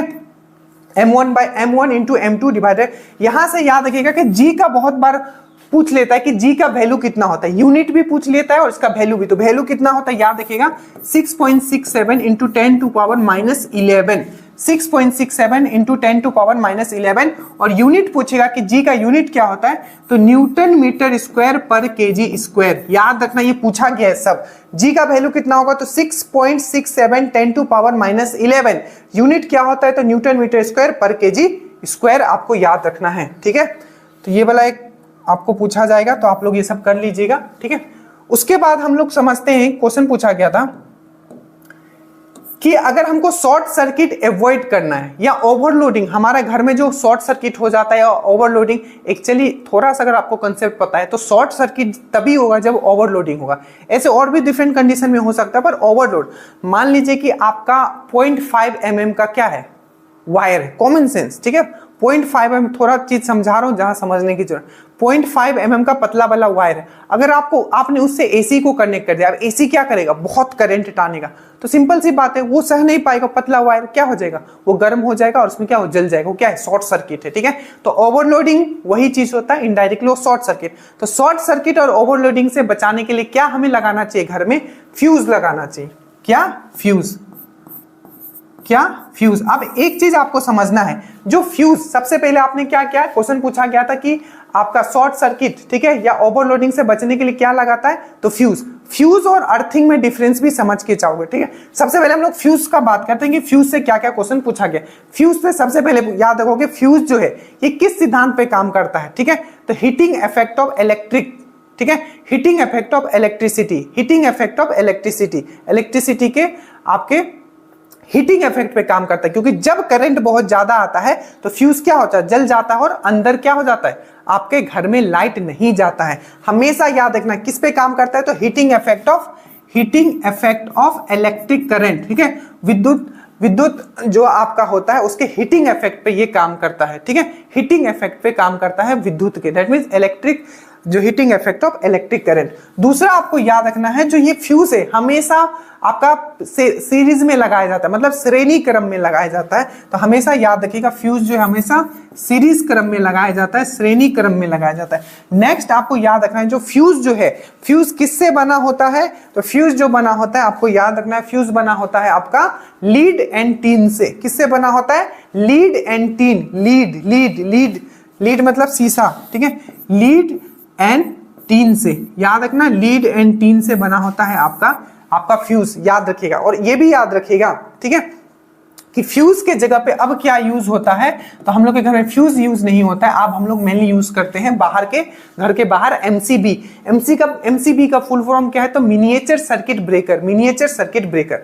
ये तो फ्यूज था। देखो एक वर्ड आपने और सुना होगा, अर्थिंग, घर में हम लोग अर्थिंग देते हैं, तो मेनली अर्थिंग का काम क्या है, तो अर्थिंग का काम क्या होता है कि हमको शॉक से बचाना। मेनली मान लीजिए कि किसी भी, ठीक है, आपका जो कोई भी घर में इंस्ट्रूमेंट है, मान लीजिए उसमें क्या हो रहा है, करंट आ रहा है, ठीक है, करंट हल्का सा एकदम करंट आ रहा है, तो अगर आपके घर में अर्थिंग नहीं है तो आपको शॉर्ट मारेगा, हल्का शॉर्ट मारेगा। बट अगर आपका घर में अर्थिंग है तो नहीं मारेगा। ऐसा क्यों, क्योंकि जो बॉडी का, ठीक है, मान लीजिए आपने अर्थिंग कर दिया, तो जो अर्थिंग कर दिया तो जो एक्स्ट्रा और जो लीकेज करंट है वो अर्थिंग से चला जाएगा, आपके बॉडी से नहीं जाएगा। ऐसा क्यों होता है, तो हमेशा याद रखना कि जो हमारा बॉडी का जो प्रतिरोध है, दैट मीन जो हमारा रेजिस्टेंस है, बॉडी का रेजिस्टेंस का यूनिट क्या होता है, ओम होता है। तो हमारे बॉडी का जो रेजिस्टेंस है, ठीक है, वो क्या होता है, वो ज्यादा होता है कंपेयर टू जो एक वायर का रेजिस्टेंस होता है, एक वायर का प्रतिरोध होता है। तो अगर आपके घर में अर्थिंग किया हुआ है, ठीक है, तो अगर कहीं कहीं अगर आपका लीकेज करंट भी है तो वो आपके बॉडी से नहीं जाएगा,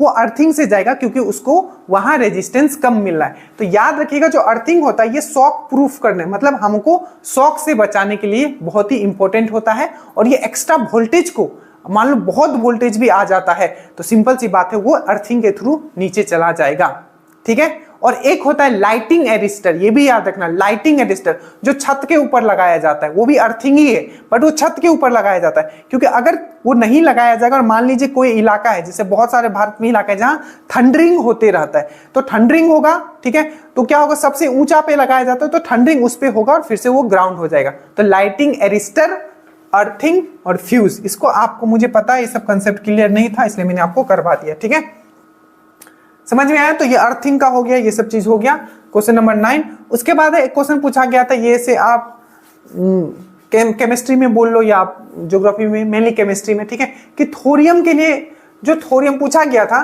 कि जो मोन्जाइट जो है, मोन्जाइट, ठीक है, जो मोन्जाइट जो होता है, मोन्जाइट ये आखिर किसका आयसक है, ठीक है, किसका आपका ओर है, पूछा गया था। तो मैंने आपको बताया था जो आपका मोन्जाइट है, मोन्जाइट किसका है आयसक, तो ये है आपका किसका, जल्दी से बोलो, जो ये है आपका थोरियम का,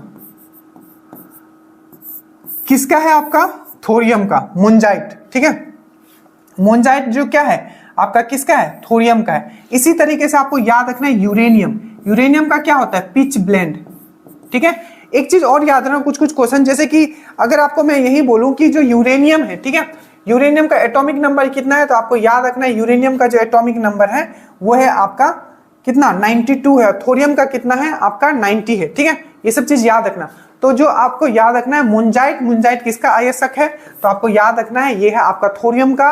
और जो यूरेनियम किसका आयस्क है, तो आपको याद रखना है यूरेनियम का आयस्क क्या है, तो यह आपका पीच ब्लेंड याद रखना। और यूरेनियम का क्या है 92 एटॉमिक नंबर है, परमाणु संख्या। और आपका जो थोरियम का कितना है 90 है परमाणु संख्या। इसी तरीके से आयस्क याद रखो, जैसे कि गोल्ड का क्या होता है सिल्वर नाइट, सिल्वर मत मार देना, गोल्ड का क्या होता है सिल्वर नाइट।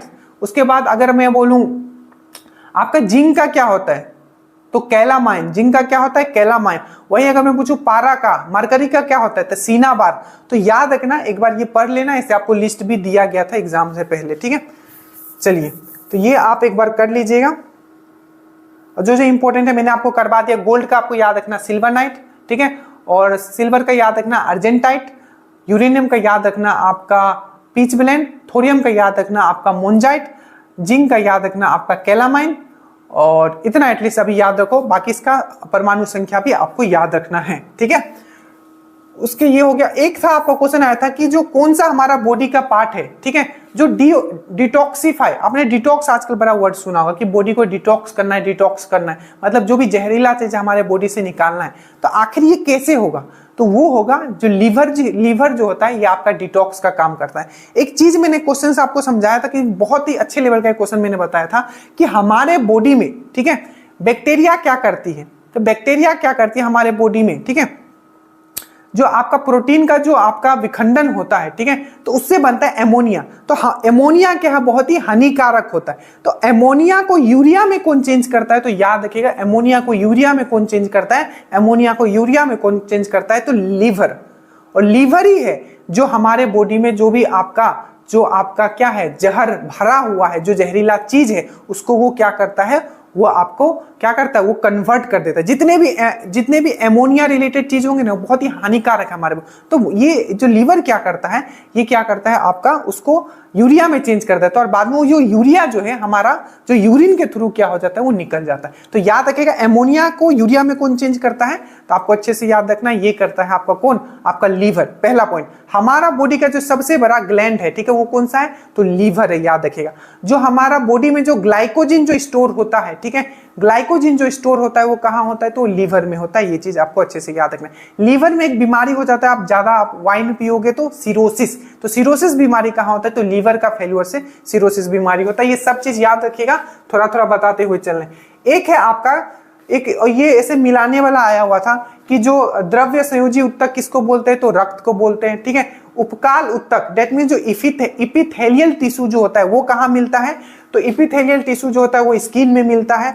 और जो आपका जो ज्वाइंट्स होता है, ठीक है, जैसे दो ज्वाइंट है या पैर के बीच में ज्वाइंट्स, तो उसके ज्वाइंट्स के बीच में क्या मिलता है, तो कार्टिलेज मिलता है, ठीक है। ये सब चीज आपको करवाया हुआ है, ठीक है। और नर्वस टिश्यू जो है, ठीक है, नर्वस टिश्यू जो किससे रिलेटेड है, स्पाइनल कॉर्ड से। थोड़ा इसको हम लोग एक बार समझ लेते हैं। मैं बस बोल रहा हूं भाई साहब लोग, आप लोग बस सुन लेना, ठीक है, इतना मेहनत का बहुत फायदा होगा। देखिए सबसे पहले यहाँ के द्रव्य संयोजित मतलब fluid connective tissue.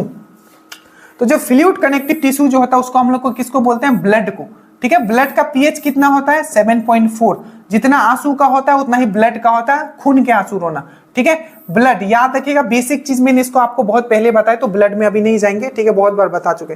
Epithelial tissue याद रखिए, क्वेश्चन पूछा जाता है कि जो हमारा बॉडी है, ठीक है, हमारा बॉडी का जो प्रोटेक्शन करता है बाहर से, वो कौन सा टिश्यू करता है, कौन सा उत्तक करता है, तो याद रखिए जो एपिथेलियल टिश्यू है बॉडी में हमारा प्रोटेक्शन का काम करता है, चोट लगने से भी हमें बचाता है। तो उपकाल उत्तक आपको याद रखना है, त्वचा में रहता है, ये प्रोटेक्शन का काम करता है, ठीक है। उसके बाद है आपका सरफेस, दो सरफेस के बीच में, मतलब दो अगर हड्डी भी है तो हड्डी के बीच में भी क्या मिलता है, कार्टिलेज मिलता है। मैंने आपको अच्छे से समझाया, जाके देखिएगा। और कार्टिलेज क्या होता है, बहुत ही नरम होता है, ठीक है, बहुत ही, मुर्गा खाते हो तो मुर्गा के पैर के बीच में भी होता है, ठीक है। तो जरों की सतह, तो इसमें है आपका उपास्थि कार्टिलेज, आपको याद रखना है। लास्ट में आपका नर्वस सिस्टम। मैंने आपको एक चीज समझाया था, क्वेश्चन पूछा गया था बीपीएससी ट्री में कि इनपुट और आउटपुट नर्व जो है कहां आके मिलती है, इनपुट और आउटपुट नर्व जो है वो कहां आके मिलती है, तो आपको याद रखना इनपुट और आउटपुट नर्व जो कहां आके मिलती है, तो आपका रीढ़ के हड्डी में, जिसको हम लोग बोलते हैं स्पाइनल कॉर्ड। ये जो स्पाइनल कॉर्ड है ये ब्रेन से कनेक्टेड होता है, और जो स्पाइनल कॉर्ड है इससे बहुत सारे नर्व्स निकले होते हैं जो पूरे बॉडी में फैला होता है।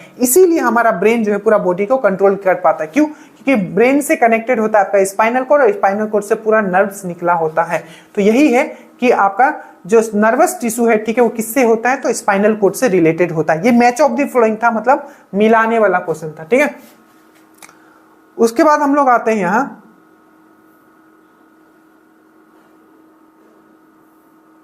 देखिए इसके बाद है आपका कि एमीटर। देखो ये क्वेश्चन था, मैं आपको इसको मैं फिगर देख के आपको समझाता हूं। क्वेश्चन जो आया हुआ था, ये क्वेश्चन आया हुआ था, इसे पूछा था कि इसमें क्या गलत है, क्या इसमें गलत है, ये पूछा हुआ था। तो सिंपल है, मैंने आपको हमेशा समझाया है एक चीज। देखो अगर हम जब भी पढ़ाते हैं, हमको हमेशा कनेक्ट करके उसका रिजल्ट है कि आज आप मैक्सिमम क्वेश्चंस कर पा रहे हो एग्जाम में। देखो सिंपल है, बार बार हमेशा कहता था, तो इसमें पूछा था कि क्या गलत है, ठीक है। तो देखो जो ये जो एमीटर है ना, जो कि क्या नापता है? करंट नापता है। ये हमेशा क्या होता है आपका सीरीज में लगाया जाता है, श्रेणी क्रम में। मतलब ये जो वोल्टेज है, वोल्टेज की जगह आपको क्या होता है? वोल्ट मीटर की जगह आपका यहाँ होता है एमीटर। और ये एमीटर है, सॉरी ये जो वोल्ट मीटर, ये हमेशा पैरेलल में लगाया जाता है। तो ये आपका ये यहाँ होता है वोल्टेज नापने के लिए वोल्ट मीटर हमेशा पैरेलल में लगाया जाता है, समांतर क्रम में लगाया जाता है। और जो आपका एमीटर है हमेशा श्रेणी क्रम में लगाया जाता है, सीरीज में लगाया जाता है। ये याद रखना। अब दो क्वेश्चन में यहां बता रहा हूं जो आपको पहले तो याद रखना, ठीक है। ये अगर मैं सीरीज बताऊं तो यहां क्या आ जाएगा? आई जाएगा, ठीक है। तो आई से आपका निकलेगा I equal to Q by T, ठीक है। याद रखना I equal to Q by T. तो ये फॉर्मूला याद रखना, करंट इक्वल टू होता है आपका चार्ज बाय आपका time, I equal to Q by T. और टी जो होता है ये सेकेंड में होगा, ठीक है। याद रखना, अभी मैं इस पे भी बात करूंगा। टी का जो एसआई यूनिट है, टाइम का जो एसआई यूनिट है वो सेकंड है, ठीक है। हर शिफ्ट में था एसआई यूनिट में बताऊंगा, 7 फंडामेंटल यूनिट का आपको पढ़ के जाना है। और ये क्यू जो है आपका चार्ज है, चार्ज का जो यूनिट होता है ये होता है आपका कूलम। तो कूलम COULOMB, ठीक है। तो क्यू चार्ज का होता है कूलम, और आई का होता है आपका, टी का होता है आपका सेकेंड, और आई का होता है आपका एम्पेयर। तो याद रखना ये formula I equal to Q by T. तो अगर कुछ क्वेश्चन आ जाए तो कर लेना, ठीक है। यहां है आर क्या होता है? रेजिस्टेंस। आर क्या होता है? रेजिस्टेंस। और रेजिस्टेंस का फॉर्मूला क्या होता है? R equal to rho L by A. एक रो के आर क्या है? रेजिस्टेंस, जिसका यूनिट क्या होता है? ओम, ठीक है। ये क्या है आपका? रेजिस्टिविटी, ठीक है। तो रेजिस्टेंस मतलब प्रतिरोध, ठीक है। तो रेजिस्टेंस का यूनिट ओम। ये क्या है? रेजिस्टिविटी का यूनिट क्या होता है? ओम मीटर। ये एल क्या है? लेंथ। और ए क्या है? Area of cross section. ये सब किसके बारे में बात किया जा रहा है? ये वायर के बारे में बात किया जा रहा है। ये चीज याद रख। अब दो क्वेश्चन में यहां आपको बता रहा हूं जो आपको याद रखना है, ठीक है।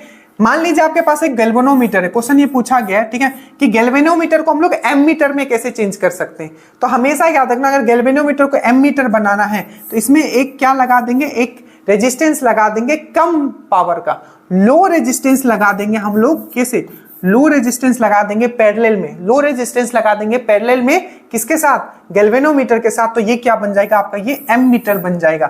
और अगर बोलेगा कि गैल्वेनोमीटर को अगर हमको वोल्टमीटर में बनाना है, गैल्वेनोमीटर को अगर हमको वोल्टमीटर बनाना है, तो गैल्वेनोमीटर को अगर वोल्टमीटर बनाना है तो क्या करेंगे? इसमें क्या करेंगे?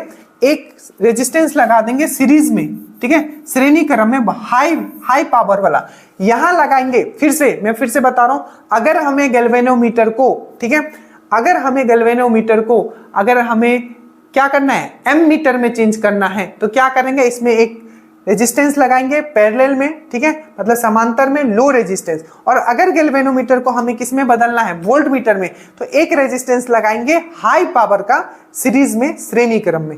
और याद रखना गैल्वेनोमीटर का काम क्या होता है? तो डायरेक्शन ऑफ करंट चेक करता है और स्मॉल वैल्यू ऑफ करंट को मेजर भी करता है।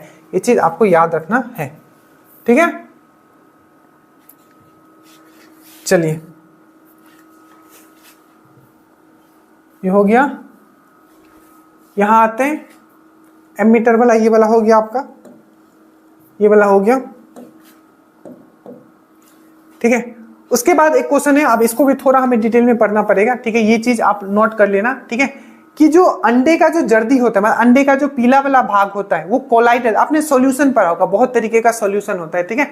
तो जो कोलाइड सॉल्यूशन आपने पढ़ा होगा, एक कोलाइड सॉल्यूशन होता है जिसमें कि बहुत तरीके का आपने पढ़ा होगा, ठीक है।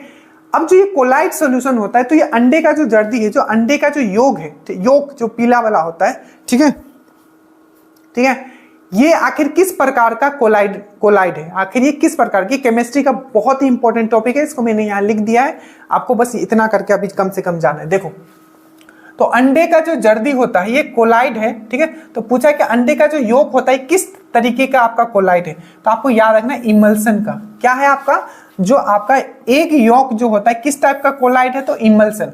अब इमल्सन में याद रखना है क्या क्या आता है। सबसे पहले समझो कि इमल्सन है क्या, ठीक है, जब लिक्विड दो तरीके का लिक्विड मिलता है, ठीक है, लिक्विड में लिक्विड मिक्स है, तो क्या बनेगा आपका, इमल्सन बनेगा। टू लिक्विड मिक्स, मतलब दो लिक्विड, डिफरेंट प्रकार के लिक्विड अगर मिल जाते हैं तो वो इमल्सन बनाते हैं। इमल्सन में क्या क्या आता है, सबसे पहला मिल्क। जो मिल्क जो है एक इमल्सन का क्या है, आपका प्रकार है। मिल्क क्या है, इमल्सन का प्रकार है। जो अंडा का जो पीला वाला योक है वो क्या है, इमल्सन का प्रकार है। इमल्सन क्या होता है, तो लिक्विड में लिक्विड मिक्स होता है, ठीक है, ये चीज आपको याद रखना है। दूध क्या है, तो इमल्सन का प्रकार। और दूध किस तरीके का मिक्सचर है, ये भी पूछा गया है, तो विसमांगी मिक्सचर है। दैट मींस आपका क्या है, किस तरीके का मिक्सचर है, विसमांगी। दैट मींस ये हेट्रोजेनियस मिक्सचर है, ये चीज आपको याद रखना है। एयर क्या है, एयर होमोजेनियस मिक्सचर है, ये चीज मतलब समांगी मिश्रण बोलेगा तो एयर, विसमांगी मिश्रण बोलेगा तो आपको क्या, मिल्क, मतलब होमोजेनियस मिक्सचर तो एयर, हेटेरोजेनियस मिक्सचर तो आपका दूध। याद रखना, तो ये आपको याद रखना है कि इमल्सन में क्या क्या आता है, तो मिल्क आता है, उसके बाद एक का योग आता है, और फेस क्रीम जो है, फेस में जो क्रीम लगाते हैं आपका फेरल लवली, वो भी क्या है आपको याद रखना है, वो है आपका इमल्सन का प्रकार। उसके बाद दूसरे बार आता है सोल।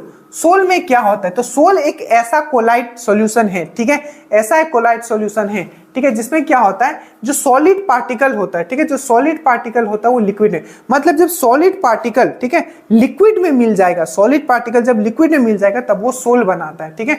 जैसे कि पेंट हो गया, ठीक है, और जो कादो होता है, पेंट हो गया, कादो हो गया, इवन ब्लड भी, ठीक है, पेंट हो गया। देखो ब्लड क्या है ना, ब्लड का जो मैक्सिमम पार्ट है लिक्विड है, उसमें क्या क्या होता है याद करो, white blood cell, white blood cell, आपका red blood cell, platelets, common sense लगाना है। तो क्या है, लिक्विड में क्या है, सॉलिड मिक्स है, छोटे छोटे उसके पार्टिकल। तो जब लिक्विड में सॉलिड छोटे छोटे पार्टिकल मिक्स हो जाएंगे तो उसको हम लोग सोल बोलते हैं, सोल कोलाइड बोलते हैं। जैसे कि आपका पेंट हो गया, कादो हो गया, मिट्टी लिखा हुआ है, मड मतलब कादो जो होता है वो हो गया, ठीक है, और आपका ब्लड हो गया, ठीक है। तो याद रखना, जो सोल का एग्जाम्पल है वो पेंट हो गया, आपका कादो हो गया, उसके बाद ब्लड हो गया। उसके बाद आता है फोम। फोम क्या है, ठीक है, फोम तो ठोस या तरल में गैस, मतलब इसका ये है कि गैस पार्टिकल, ठीक है, गैस पार्टिकल क्या होगा, सॉलिड और लिक्विड है। मत जब भी गैस पार्टिकल, जो गैस है वो सॉलिड में मिक्स हो जाए, गैस आपका लिक्विड में मिक्स हो जाए। देखो इसमें याद क्या रखना होता है, तो इसका एग्जाम्पल याद रखना है कि जैसे पूछ लेगा कि शेविंग क्रीम जो है किस तरीके का आपका कोलाइडल है, तो शेविंग क्रीम जो होता है वो फोम है, ठीक है। आपका जो ब्रेड है, ब्रेड भी क्या है, तो आपका फोम है। तो फोम क्या होता है, गैस जो है आपका, थोड़ा सा कॉमन सेंस लगाओ, गैस जो है आपका सॉलिड में मिक्स हो जाएगा या गैस जो है आपका लिक्विड में मिक्स हो जाएगा तो वो फोम हो जाएगा। जिससे ठोस या तरल गैस के कण में मिक्स हो जाएंगे। तो आपको याद रखना है गैस पार्टिकल इन सॉलिड और लिक्विड हो जाएगा। अब फोम में क्या क्या आएगा, तो आपको याद रखना है शेविंग क्रीम या ब्रेड आपको याद रखना है। उसके बाद आता है एरोजोल। एरोजोल क्या है, तो एरोजोल है आपका लिक्विड और सॉलिड, मतलब आपका लिक्विड दैट मींस गैस और तरल पदार्थ। एरोजोल में क्या क्या आएगा ध्यान रखिए, एरोजोल में आएगा आपका गैस और आपका तरल पदार्थ जब सॉलिड में मिक्स हो जाता है, मतलब गैस, ठीक है, या तरल आपका ठोस में जब मिक्स हो जाएगा तब वो एरोजोल बनाएगा। जैसे कि कोहरा हो गया, धुंध हो गया, बादल हो गया, ये सब क्या है, एरोजोल है। डायरेक्टली पूछ लिया जाएगा कि कोहरा, धुंध, बादल ये सब क्या है, तो एरोजोल है। धुआं क्या है या धूल क्या है, ये भी आपका एरोजोल है, आपको याद रखना है। जब भी गैस में, क्या मैंने लिखा है यहाँ देखिए, गैस पार्टिकल जब भी सॉलिड, यहां गया कहां, एरोजोल, जब लिक्विड और चाहे सॉलिड गैस में मिल जाता है तो एरोजोल होता है। चाहे कोहरा हो, धुंध हो, बादल हो, ठीक है, ये सब जो है आपका एरोजोल का एग्जांपल है, ठीक है, याद रहेगा, बहुत ही इंपॉर्टेंट है, ये चीज आपको याद रखना है, ये सब क्वेश्चन पूछे गए हैं, ठीक है।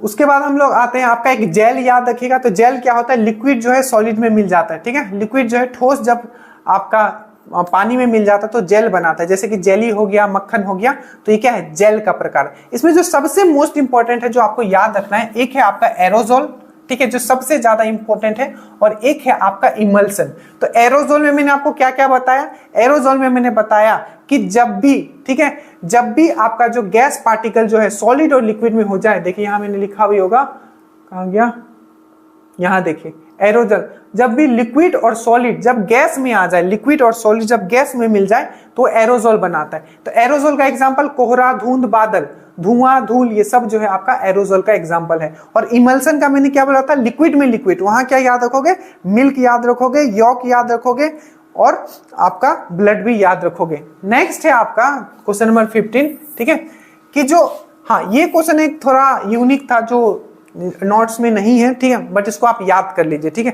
क्वेश्चन ये था कि निषेचन अंडे का लिंग इस बात पर निर्भर, देखो पूछा ये गया था कि जो आपका जो रेप्टाइल्स होता है, ठीक है, जो रेप्टाइल्स होता है, फर्टिलाइज, जो रेप्टाइल्स मतलब होता है जो रेंगने वाले जो जानवर होते हैं, ठीक है, वो जब वो अंडा देते हैं, ठीक है, क्वेश्चन ये था कि जो आपके रेंगने वाले जो जानवर है रेप्टाइल्स, ठीक है, जब वो अंडा देते हैं, ठीक है, तो अंडे जो देने के बाद वो लड़का होगा कि लड़की, ये किस पे डिपेंड करता है।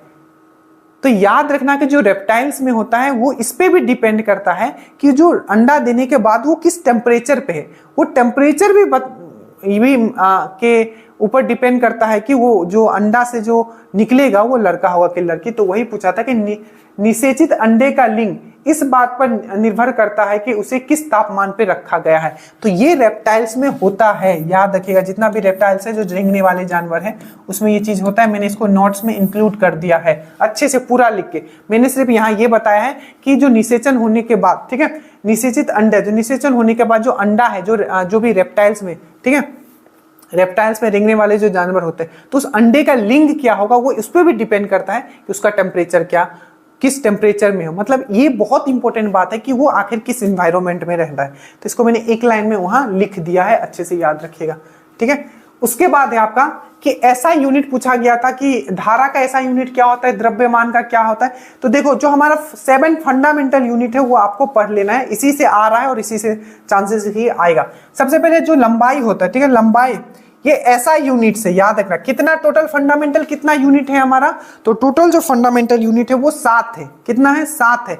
अब ये सातों याद रखना विद सिंबल। जैसे कि लंबाई का यूनिट क्या होता है, तो मीटर होता है, किलोमीटर ये सब नहीं होता है। लंबाई का यूनिट ऐसा यूनिट, ऐसा यूनिट, ऐसा यूनिट मीटर होता है, ठीक है। मास का, द्रव्यमान का क्या होता है, तो किलोग्राम होता है, ग्राम नहीं होता है। क्या होता है, किलोग्राम होता है। और यही मैं बता रहा था, टाइम का क्या होता है, तो सेकेंड होता है, ठीक है। और जो अमाउंट ऑफ सब्सटेंस बोला जाता है, ठीक है, पदार्थ, ठीक है, पदार्थ का क्या होता है, तो मोल होता है। अमाउंट ऑफ सब्सटेंस का क्या होता है, मोल होता है। टेम्परेचर का, ठीक है, तापमान का केल्विन होता है। और केल्विन से मैं हमेशा करवाता हूं, क्वेश्चन पूछा जाता है कि कौन सा ऐसा स्केल है, ठीक है, कि कौन सा ऐसा स्केल है जो कभी नेगेटिव में नहीं होता है। तो आपको याद रखना है केल्विन जो है एक ऐसा स्केल है जो कभी नेगेटिव में नहीं होता है, ठीक है। उसके बाद इलेक्ट्रिक करंट, तो एम्पेयर, ठीक है, और ल्यूमिनस इंटेंसिटी, ठीक है, तो आपको कैंडेला। देखो ये 7 है, आपको याद रखना, इसी से क्वेश्चन आ रहे हैं। लेंथ का मीटर, मास का किलोग्राम, टाइम का सेकंड, अमाउंट ऑफ सब्सटेंस मतलब पदार्थ का जो मोल, और टेम्परेचर का केल्विन, इलेक्ट्रिक करंट का एम्पेयर, और ल्यूमिनस इंटेंसिटी का कैंडेला। इसका सिंबल भी देख लीजिएगा, ठीक है। चलिए ये हो गया।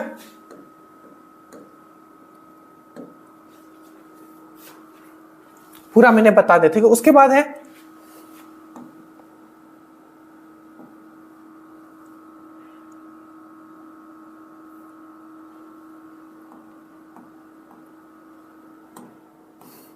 नेक्स्ट है आपका कि इलेक्ट्रॉन इन एमसेल। देखो कल ही, आई थिंक कल ही मैंने ये पढ़ाया था, मैंने नील बोर का थ्योरी आपको पढ़ाया था। आप जाके देखना, केमिस्ट्री वाला जो अभी 3 PDF दिया गया, मैंने आपको पढ़ाया था। जो नील बोर ने क्या दिया था कि ये न्यूक्लियस है, तो पहला सेल को बोला K, उसके बाद L, उसके बाद M, ठीक है, KLM। तो पहला सेल था K, उसके बाद था L, तीसरा था M। और एक सेल में कितना होगा, इसको हम लोग 1 बोलते हैं, इसको 2 बोलते हैं। इसको मैं एक बार समझा देता हूं यहाँ, ठीक है, ताकि आप लोग फिर एग्जाम में अगर आए तो गलती ना करो, ठीक है। देखो नील बोर ने क्या बोला था, ये न्यूक्लियस है, ये पहला सेल है, ये दूसरा सेल है, ये तीसरा सेल है। तो पहला सेल को हम लोग क्या बोलते हैं, K का वैल्यू 1, उसके बाद L का वैल्यू 2, उसके बाद ये N का वैल्यू 3।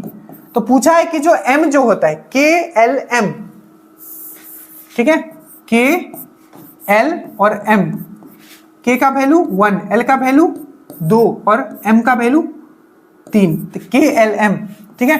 तो हर एक सेल में कितना इलेक्ट्रॉन रह सकता है, इसका मैंने क्या फॉर्मूला बताया था, 2n², और ये n का वैल्यू क्या है, 2n²। n मतलब क्या है, कौन से सेल में है, तो कौन सा सेल में, तीसरे सेल में, वहां बताया हुआ है, क्वेश्चन पूछा गया था कि m सेल में कितने इलेक्ट्रॉन रह सकते हैं, तो m सेल, m मतलब 3, तो 3, n का वैल्यू 3 रख दोगे, 3 का स्क्वायर करोगे 9 हो जाएगा, 9 इंटू 2 आपका 18 हो जाएगा। याद रखिएगा नील बोर का जो थ्योरी था वो KLMN सेल उन्होंने दिया था, और उन्होंने जो रदरफोर्ड का जो कमी था, ठीक है, क्योंकि रदरफोर्ड ने क्या नहीं बताया था कि एनर्जी जो इलेक्ट्रॉन घूम रहा है तो अपना एनर्जी खत्म कर लेगा, तो आखिर एटम स्टेबल कैसे है, तो इन्होंने किसके बेसिस पे इन्होंने अपना, नील बोर ने किसके बेसिस पे अपना, चलो क्वेश्चन के फॉर्म में बात करते हैं। नील बोर ने अपना जो थ्योरी दिया था वो किस बेसिस पे दिया था, तो क्वांटम के थ्योरी पे, कोई किसके थ्योरी पे, क्वांटम के थ्योरी पे दिया था, ये चीज आपको याद रखना है। और KLM और energy level of cell, energy level जो सेल है, जो कोशिका है, उसका एनर्जी लेवल के बारे में कौन बात किया था, तो नील बोर ने बात किया था, ये चीज आपको याद रखना है, ठीक है। तो ये हो गया। उसके बाद है जो ग्रुप 16 जो होता है, ठीक है, आपको जो ग्रुप 16 है, ठीक है, समूह 16 किस रूप में जाना जाता है, पीरियोडिक टेबल से क्वेश्चन है, तो मैंने आपको बहुत अच्छे से ये सब चीज करवा दिया है, ठीक है, इसमें कुछ है नहीं, ठीक है। देखिए सबसे पहला वाला जो ग्रुप होता है इसको क्या बोलते हैं, क्षारीय, दैट मींस एल्केली मेटल, ठीक है, और इसको क्या बोलता है, एल्केलाइन अर्थ मेटल, इसको बोलता है एल्केली मेटल, और इसको बोलता है एल्केलाइन अर्थ मेटल। इसको क्या बोलता है, ट्रांजिशन मेटल, ये बीच वाला जो, इसको क्या बोला जाता है, ट्रांजिशन मेटल, या इसको हैवी मेटल भी बोला जाता है, ठीक है। इसको हम लोग क्या बोलते हैं, इनर्ट गैस या जीरो ग्रुप बोलते हैं, इनर्ट गैस या जीरो ग्रुप, ठीक है, अक्रिय गैस या इनर्ट गैस या जीरो ग्रुप, इसको हम लोग क्या बोलते हैं, हेलोजन बोलते हैं, ठीक है, हेलोजन। और जो 16वां ग्रुप जो होता है इसको हम लोग बोलते हैं कैकोजेन, आई थिंक बोला जाता था, इसको आंसर हमने लिखा होगा चाल्कोजेन, ठीक है, तो चाल्कोजेन बोला जाता है, तो याद रखना, ठीक है। बीच वाला को हम लोग क्या बोलते हैं, ट्रांजिशन मेटल या हैवी मेटल, पहला वाला को एल्केली मेटल, दूसरे वाला को एल्केलाइन अर्थ मेटल, बीच वाला को हैवी मेटल, ठीक है, ट्रांजिशन मेटल, 16 वाला को आपको चाल्कोजेन, 17 वाला को हेलोजन, और 18 वाला को अक्रिय गैस, इनर्ट गैस या जीरो गैस आपको ग्रुप बोला जाता है, याद रखना, ठीक है। उसके बाद है प्रोटीन सिंथेसिस, मैंने आपको बताया था कि प्रोटीन सिंथेसिस जो किया जाता है वो राइबोसोम, अगेन ये सेल से क्वेश्चन है, अच्छे से पढ़ लेना। तो राइबोसोम के बारे में मैंने क्या बताया था कि प्रोटीन फैक्ट्री किसको बोला जाता है, तो राइबोसोम का डिस्कवर किसने किया था, तो पैलाडे ने किया था। और कौन सा ऐसा कोशिकांग है मैंने बताया था जिसको यूनिवर्सल कोशिकांग बोलता है, क्योंकि मतलब वो ऐसा कोशिकांग है जो आपका इवन यूनिसेलर रहेगा तो उसमें भी आपका ये मिल ही जाता है। तो क्वेश्चन ये पूछा जाएगा कि यूनिवर्सल कोशिकांग किसको बोला जाता है, ठीक है, तो आपको याद रखना है राइबोसोम का डिस्कवर किसने किया था, तो पैलाडे ने किया था। राइबोसोम प्रोटीन बनाने में हमें हेल्प करता है, और सबसे छोटा जो कोशिकांग है, सबसे छोटा जो सेल ऑर्गेनेल्स है वो कौन सा है, तो आपको राइबोसोम भी, ये भी याद रखना है, ठीक है। तो ये हो गया। उसके बाद है मिनरल्स, अब ये बहुत इंपॉर्टेंट क्वेश्चन है। देखिए अब जो बोटनी से वो क्वेश्चन अभी तक जितना पूछा है, अभी मुझे भी लगता है फ्यूचर में बस 2-4 टॉपिक से पूछेगा, ठीक है। एक है आपका प्लांट हार्मोन, ठीक है, दूसरा है आपका जितना भी प्लांट का जो कोशिका है, ठीक है, कोशिका बोल रहा हूं, उत्तक, डिफरेंट टाइप जो उत्तक था, चाहे वो फोइलम से पूछे चाहे जाइलम से पूछे, या आपका कोइलेनकाइमा, स्क्लेरेनकाइमा, पेरेनकाइमा, इससे पूछ ले, या आपका एक और टॉपिक आपको करके जाना है जो आपका निषेचन होता है, जो फर्टिलाइजेशन होता है पूरा फ्लावर का, वो देख के जाएगा। बस ये 3 से 4 टॉपिक आपको बोटनी में करके जाना है, ठीक है।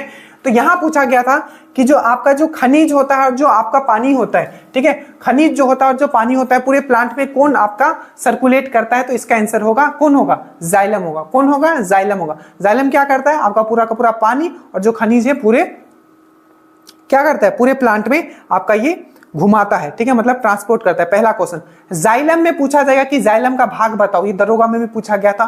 तो जो ट्रेकाइट्स होता है, ठीक है, जो ट्रेकाइट्स होता है हमने लिखा भी होगा, ट्रेकाइट्स और आपका दूसरा होता है वेजल। तो ट्रेकाइट्स और वेजल जो है किसका पार्ट है, ट्रेकाइट्स और वेजल, ट्रेकाइट और वेजल ये सब चीज लिखा हुआ है। ट्रेकाइट्स और वाहिकाओं, ठीक है, ये वाहिकाओं मत याद रखना, ठीक है, ये ज्यादा हिंदी हो गया, इसको याद रखना आपका ट्रेकाइट्स एंड वेजल। तो ट्रेकाइट्स एंड वेजल जो किसका पार्ट है, तो आपका जाइलम का पार्ट है, ठीक है, किसका, जाइलम का पार्ट। और कॉम्पेनियन सेल और सिप ट्यूब्स, कॉम्पेनियन सेल और सिप ट्यूब्स किसका पार्ट है? तो आपका फोइलम का। फिर से याद करो, कॉम्पेनियन सेल और सिप ट्यूब, कॉम्पेनियन सेल और सिप ट्यूब किसका पार्ट है? तो फोइलम का। और ट्रेकाइड्स और वेसल किसका पार्ट है? तो जाइलम का। याद रखना। फिर से मैंने आपको बताया था आपका स्क्लेरेनकाइमा क्या है। स्क्लेरेनकाइमा क्या करता है? तो जो भी आपका कठोर, ठीक है, जो एक छाला आप देखते हो किसी प्लांट में, तो किस आपके उत्तक के कारण होता है? तो स्क्लेरेनकाइमा। नेक्स्ट, जो लचीलापन मिलता है, जो एक मैकेनिकल सपोर्ट मिलता है, लचीलापन किसी, तो वो कौन से उत्तक के कारण मिलता है? कोलेनकाइमा। ठीक है। और जो आपको कोशिकाओं को, ठीक है, एक साथ रखता है, वो कौन सा उत्तक है? तो वो है आपका पेरेन्काइमा। ये सब चीज अच्छे से याद रखना। ठीक है। उसके बाद है मैक्सिमम, जो प्रिज्म होता है, प्रिज्म मैंने आपको समझाया, इस तरीके का प्रिज्म होता है। सब चीज आपका ये लाइट चैप्टर है, लाइट चैप्टर से भी आएगा। ठीक है। तो लाइट चैप्टर सब ये सब किया हुआ है आपका। तो लाइट चैप्टर में अगर व्हाइट लाइट देते हैं या आपका सन का लाइट आता है, ठीक है, तो इसमें पूछा गया कि सबसे ज्यादा जो इसका, ठीक, कौन सा लाइट का जो होता है आपका विचलन जो होता है सबसे ज्यादा। यहां से 2-3 क्वेश्चन आपको याद रखना है। ठीक है। अगर मैं बनाऊं यहां आपका प्रिज्म, अगर मैं बनाता हूं यहां से 2-3 क्वेश्चन आपको याद रखना है। देखिए, सबसे पहले अगर मैं प्रिज्म बनाता हूं, प्रिज्म, तो जो ये व्हाइट लाइट है, ठीक है, व्हाइट लाइट है, ये 7 लाइट में चला जाता है। ठीक है। इसको हम लोग क्या बोलते हैं? तो डिस्पर्सन। हिंदी में क्या बोलते थे? एक बार कमेंट करना, याद नहीं आ रहा हिंदी में। ठीक है। बाकी आप डिस्पर्सन याद रखो, डिस्पर्सन। ठीक है। सबसे पहला क्वेश्चन यही पूछा जाता है कि कौन सा, जब व्हाइट लाइट जो है 7 रंगों में जो विभाजित होता है, इसको क्या बोला जाता है? तो डिस्पर्सन। पहला क्वेश्चन।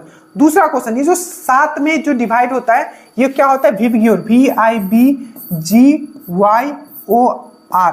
तो क्वेश्चन पूछा जाता है VIBGYOR। क्वेश्चन पूछा जाता है कि सबसे ज्यादा, ठीक है, जो डेविएशन होता है, जो विचलन होता है, सबसे ज्यादा किस रंग में होता है? तो आपको याद रखना है वायलेट या बैगनी, वायलेट। ठीक है, पहला क्वेश्चन। दूसरा क्वेश्चन आपको पूछा जाता है कि सबसे कम जो विचलन है, जो डेविएशन होता है, किस में होता है? रेड में। नेक्स्ट क्वेश्चन एक पूछा जाता है जो विबग्योर होता है, VIBGYOR, इसमें बीच में कौन सा कलर रहता है? तो आपको याद रखना है ग्रीन। नेक्स्ट आपको पूछा जाएगा इसी में कि जब ये 7 रंग में विभाजित होता है, तो इसमें सबसे ज्यादा, ठीक है, एनर्जी किसके पास होता है? तो याद रखिएगा, एनर्जी जो सबसे ज्यादा होता है वो वायलेट के पास, मतलब बैगनी के पास। तो सबसे ज्यादा अगर एनर्जी इसके पास होता है, तो सबसे कम एनर्जी किसके पास होगा? आपके लाल के पास सबसे कम एनर्जी होता है। अब इसका नेक्स्ट क्वेश्चन पूछा जाता है कि सबसे ज्यादा आपका जो, ठीक है, वेवलेंथ, ठीक है, वेवलेंथ किसके पास होता है? तो वेवलेंथ जो सबसे ज्यादा होता है वो रेड के पास होता है। वेवलेंथ किसके पास सबसे ज्यादा होता है? तो वेवलेंथ को कुछ वर्ड हिंदी याद नहीं आ रहा, तो प्लीज आप नीचे कमेंट मत करना। ठीक है। थोड़ा सा इसको हेल्प कर लेना यहाँ। ठीक है। तरंग धैर्य, ठीक है, तरंग धैर्य किसका ज्यादा होता है? तो तरंग धैर्य जो होता है रेड का सबसे ज्यादा होता है। एनर्जी सबसे कम होता है रेड का। फिर से रेड में सबसे ज्यादा क्या होगा? आपका क्या होगा? आपका तरंग धैर्य होगा। सबसे कम क्या होगा? एनर्जी होगा। सबसे कम विचलन कौन होगा? रेड होगा। और याद रखिएगा, सबसे कम फैलाव, सबसे कम छितराव, दैट मीन सबसे कम स्केटर कौन सा होगा? तो वो भी लाल होगा। इसीलिए लाल का क्या होता है? डेंजर सिंबल बनाया जाता है, क्योंकि ये ज्यादा फैलता नहीं और दूर से हमें दिखाई देता है। एटलीस्ट यहां इतना याद रखना। ठीक है। चलिए, तो यहां पूछा गया था कि मैक्सिमम डेविएशन प्रिज्म में किसका होता है? प्रिज्म में अधिकतम विचलन किसका होता है? तो बैगनी का होता है। ठीक है। उसके बाद एंडोथर्मिक। अब देखो, एक होता है आपका उष्मा शेषी, एक होता है उष्मा पोषी। ठीक है। तो यहां पूछा कि एंडोथर्मिक उष्मा ऊर्जा अवशोषित करता है। एक देखो, एक होता है आपका इंडोथर्मिक रिएक्शन और एक होता है आपका एक्सोथर्मिक रिएक्शन। इंडोथर्मिक मतलब होता है कि एनर्जी लेगा, ठीक है, उष्मा शोषी, और एक होता है एक्सोथर्मिक रिएक्शन, उष्मा छेपी। तो इंडोथर्मिक मतलब होता है एनर्जी लेगा। तो यहां पूछा गया था कि इंडो मतलब उष्मा, जो ये पूछा गया था, एक सिंपल सा पूछा गया था कि उष्मा छेपी के बारे में पूछा गया। तो उष्मा छेपी में क्या होता है? तो उष्मा छेपी में एनर्जी निकलता है, उष्मा छेपी में एनर्जी निकलता है। दैट मींस एक्सोथर्मिक में एनर्जी निकलता है। एक्सोथर्मिक मतलब उष्मा छेपी, ठीक है, और इंडोथर्मिक मतलब उष्मा शोषी, मतलब एनर्जी ले रहा है। तो जब भी इंडोथर्मिक होगा तो एनर्जी लेगा, और जब एक्सोथर्मिक होगा तो एनर्जी निकलेगा। क्वेश्चन यहाँ और छपता है कि जो आपका जो हमारे बॉडी में श्वसन होता है, कहाँ श्वसन क्रिया कहाँ होता है, सेलुलर रेस्पिरेशन कहाँ होता है, श्वसन क्रिया सेल में कहाँ होता है, जल्दी से बताओ। तो माइटोकॉन्ड्रिया में। तो जो माइटोकॉन्ड्रिया में जो श्वसन क्रिया होता है तो किस टाइप का रिएक्शन है, क्या वो इंडोथर्मिक रिएक्शन है कि एक्सोथर्मिक? तो याद रखना एक्सोथर्मिक है, उसमें छेपी है, वहां एनर्जी निकलता है। और याद रखिएगा, आपको पूछेगा कि जो फोटोसिंथेसिस है वो किस टाइप का है, तो फोटोसिंथेसिस में एनर्जी लेता है, दैट मीन उसमें सोची है, दैट मीन वो आपका इंडोथर्मिक है। तो इंडोथर्मिक मतलब एनर्जी लेगा, एक्सोथर्मिक मतलब एनर्जी देगा। तो उष्मा शोषी मतलब एनर्जी लेगा, उष्मा छेपी मतलब देगा। पूछा हुआ तो उष्मा छेपी क्या होता है, तो एक्सोथर्मिक रिएक्शन क्या होता है, तो इसमें एनर्जी निकलता है। ठीक है, यही क्वेश्चन पूछा गया था, सब कराया हुआ है।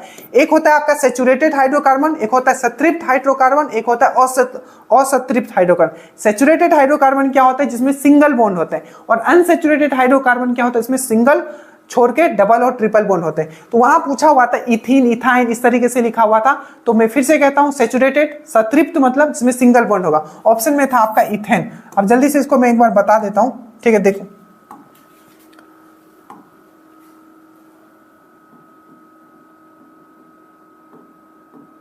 आई थिंक वो लगाने हम भूल गए हैं, कोई बात नहीं, मैं यहां लिख ही दूंगा, कोई प्रॉब्लम नहीं। देखो, एक होता है सैचुरेटेड हाइड्रोकार्बन, ठीक है, जिसको हम लोग बोलते हैं संतृप्त हाइड्रोकार्बन, और एक होता है आपका अनसैचुरेटेड हाइड्रोकार्बन,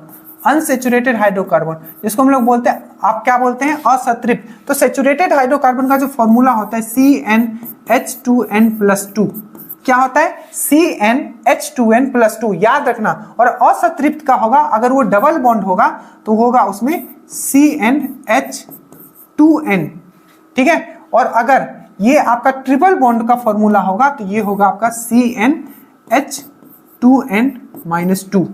याद रखना, अगर सैचुरेटेड है, संतृप्त है, तो CnH2n नीचे में ही, ठीक है, H के नीचे में है H2n+2, ठीक है। और ये अगर अनसैचुरेटेड होगा, असंतृप्त होगा, तो डबल बॉन्ड का फॉर्मूला होता है CnH2n, और आपका अगर ट्रिपल बॉन्ड होगा तो CnH2n-2।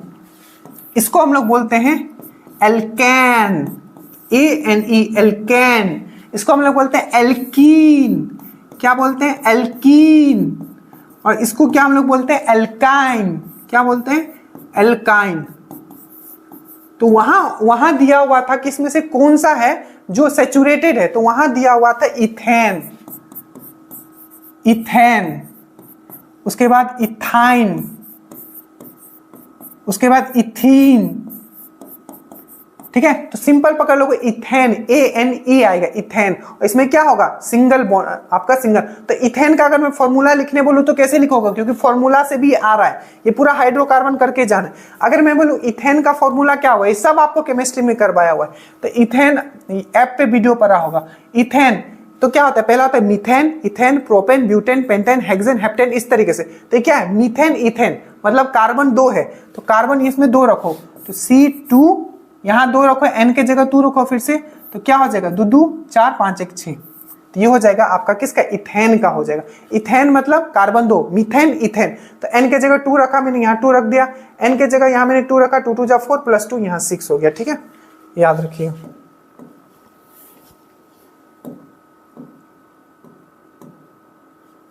तो ये हो गया सैचुरेटेड हाइड्रोकार्बन, कौन सा, ये।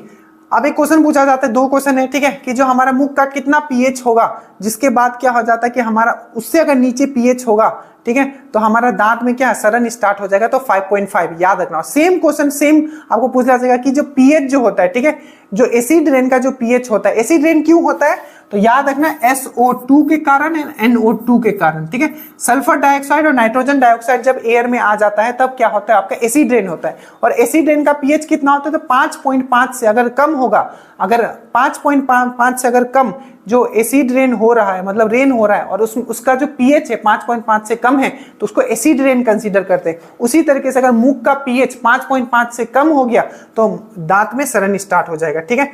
एक क्वेश्चन पूछा गया था कि किसी चीज को अगर हमें बड़ा साइज में देखना है, मतलब वस्तु को बड़ा देखना है, तो कौन सा लेंस हम यूज करेंगे, तो सिंपल सी बात है, कौन सा लेंस यूज करेंगे, उसमें हम लोग यूज करेंगे आपका कॉन्वेक्स लेंस, मतलब उत्तल लेंस जो है हम लोग उसमें हम लोग यूज करेंगे। ये चीज आपको याद रखना है, ठीक है। एक क्वेश्चन था ये वाला, ठीक है। ये चीज मैंने आपको दरोगा में भी करवाया था, तो दरोगा वाला जो था एनसीईआरटी क्लास 12 से था, और ये जो है आपका एनसीईआरटी क्लास 10 वाला है। यहां मैं पूछा था कि किसका वैल्यू, ये रेजिस्टेंस है, प्रतिरोध है, किसका जो वैल्यू है वो 6 होगा, 6 ओम होगा। तो सिंपल है, मैंने आपको एक चीज समझाया था कि कभी भी रेजिस्टेंस अगर पैरेलल में होगा, मान लो ये 4 है, ये 4 है, अगर ये दोनों सेम है तो हमेशा याद रखना ऊपर 4 है इसमें भी 4 है, तो इसका जो इक्विवेलेंट आएगा वो क्या आएगा, वो 2 बनेगा, यहाँ 2। बट अगर ये 4 4 है तब नहीं, अगर नहीं है, मान लो ये 4 है ये 2 है, ठीक है, 4 है और अगर ये 2 है तो इसका फॉर्मूला क्या होता था, a into B, A plus B. तो ये वाला फॉर्मूला डालोगे। एक चीज मैंने आपको और समझाया था जो आप एकदम क्लियरली याद करो, मैंने आपको समझाया था कि कभी भी अगर ये 4 है ये 4 है, तो कभी भी कोई चीज अगर पैरेलल में है तो उसका जो इक्विवेलेंट आएगा, दोनों को मिला के जो आएगा वो हमेशा जो सबसे मतलब बड़ा है, ठीक है, उससे तो छोटा ही आएगा। जैसे ये 4 4 है तो इन दोनों को अगर मिलाओगे तो ये 2 आएगा, ठीक है। तो यहां पूछा हुआ है, मतलब देखो मैं एक ना फॉर्मूला बता देता हूं। अगर दो चीज अगर सीरीज में है, मान लो जो यहां है और देखो दो चीज अगर सीरीज में है, दो रेजिस्टेंस अगर सीरीज में है तो क्या हो, सिंपली ए प्लस बी होगा। अगर दो रेजिस्टेंस अगर पैरेलल में समांतर में है तो क्या होगा, इसका formula A into B, A plus B. इस तरीके से याद, एक ये फॉर्मूला होता है पैरेलल के लिए और सीरीज के लिए, बट ये याद नहीं करना है, ये तब हम लोग लगाएंगे जब क्या होगा, यहां क्या होगा, अलग अलग वैल्यू दिया होगा। जैसे देखो हमें 6 लाना है तो ये तो दिख रहा है चरका 4 तो 12, ये होगा नहीं, ठीक है। उसके बाद ये देखो ये क्या हो जाएगा, 4 4 आपका 8 हो जाएगा, ठीक है, और 8 जो होगा फिर से पैरेलल में होगा 4 के साथ। हमें डायरेक्टली दिख रहा है कि ये 4 है ये 4 है, तो इन दोनों का कितना होगा, इन दोनों का 2 हो जाएगा, तो यहाँ तो 2 हो गया। फिर से ये क्या है, यहाँ 4 है तो फिर से यहाँ 4 है, तो ये क्या हो जाएगा, 4 प्लस 2 क्या हो जाएगा आपका 6 हो जाएगा। तो ये इसका आंसर, ये मैंने पहले भी समझा रखा था, ठीक है, कि सीरीज में और पैरेलल में इसका बहुत एक डीप कंसेप्ट भी मैंने बताया था, ठीक है। ज्यादा बहुत टाइम ऑलरेडी हो गया है, ठीक है। देखिए बहुत मेहनत किया गया आप लोगों के, ठीक है। प्लीज आप लोग पूरा वीडियो देखिए पूरा जम के, ठीक है। आप वीडियो को शेयर भी कर दीजिएगा, पूरा का पूरा साइंस आप समझ जाओगे कि आखिर आगे आपको पढ़ना क्या है, अगर आपने इतना कर लिया। आज का और कल का वीडियो कैसा लगा जरूर बताइएगा, ठीक है। और आपका लिए हम मेहनत के लिए आपके लिए खड़े हैं, बस इस बार आप वर्दी ले लीजिए और अपने घर वाले को भी खुश कीजिए। और ड्रीम डोज से अगर आपने पढ़ा है तो मैं आप सबको विश करता हूं कि आप लोग बिल्कुल आपका हो रहा है, क्योंकि आप 75 ला रहे हो, 70 ला रहे हो, तो मुझे नहीं लगता कि 65 भी बहुत हो गया, 60 62 बहुत हुआ जनरल के लिए। सो जय हिंद।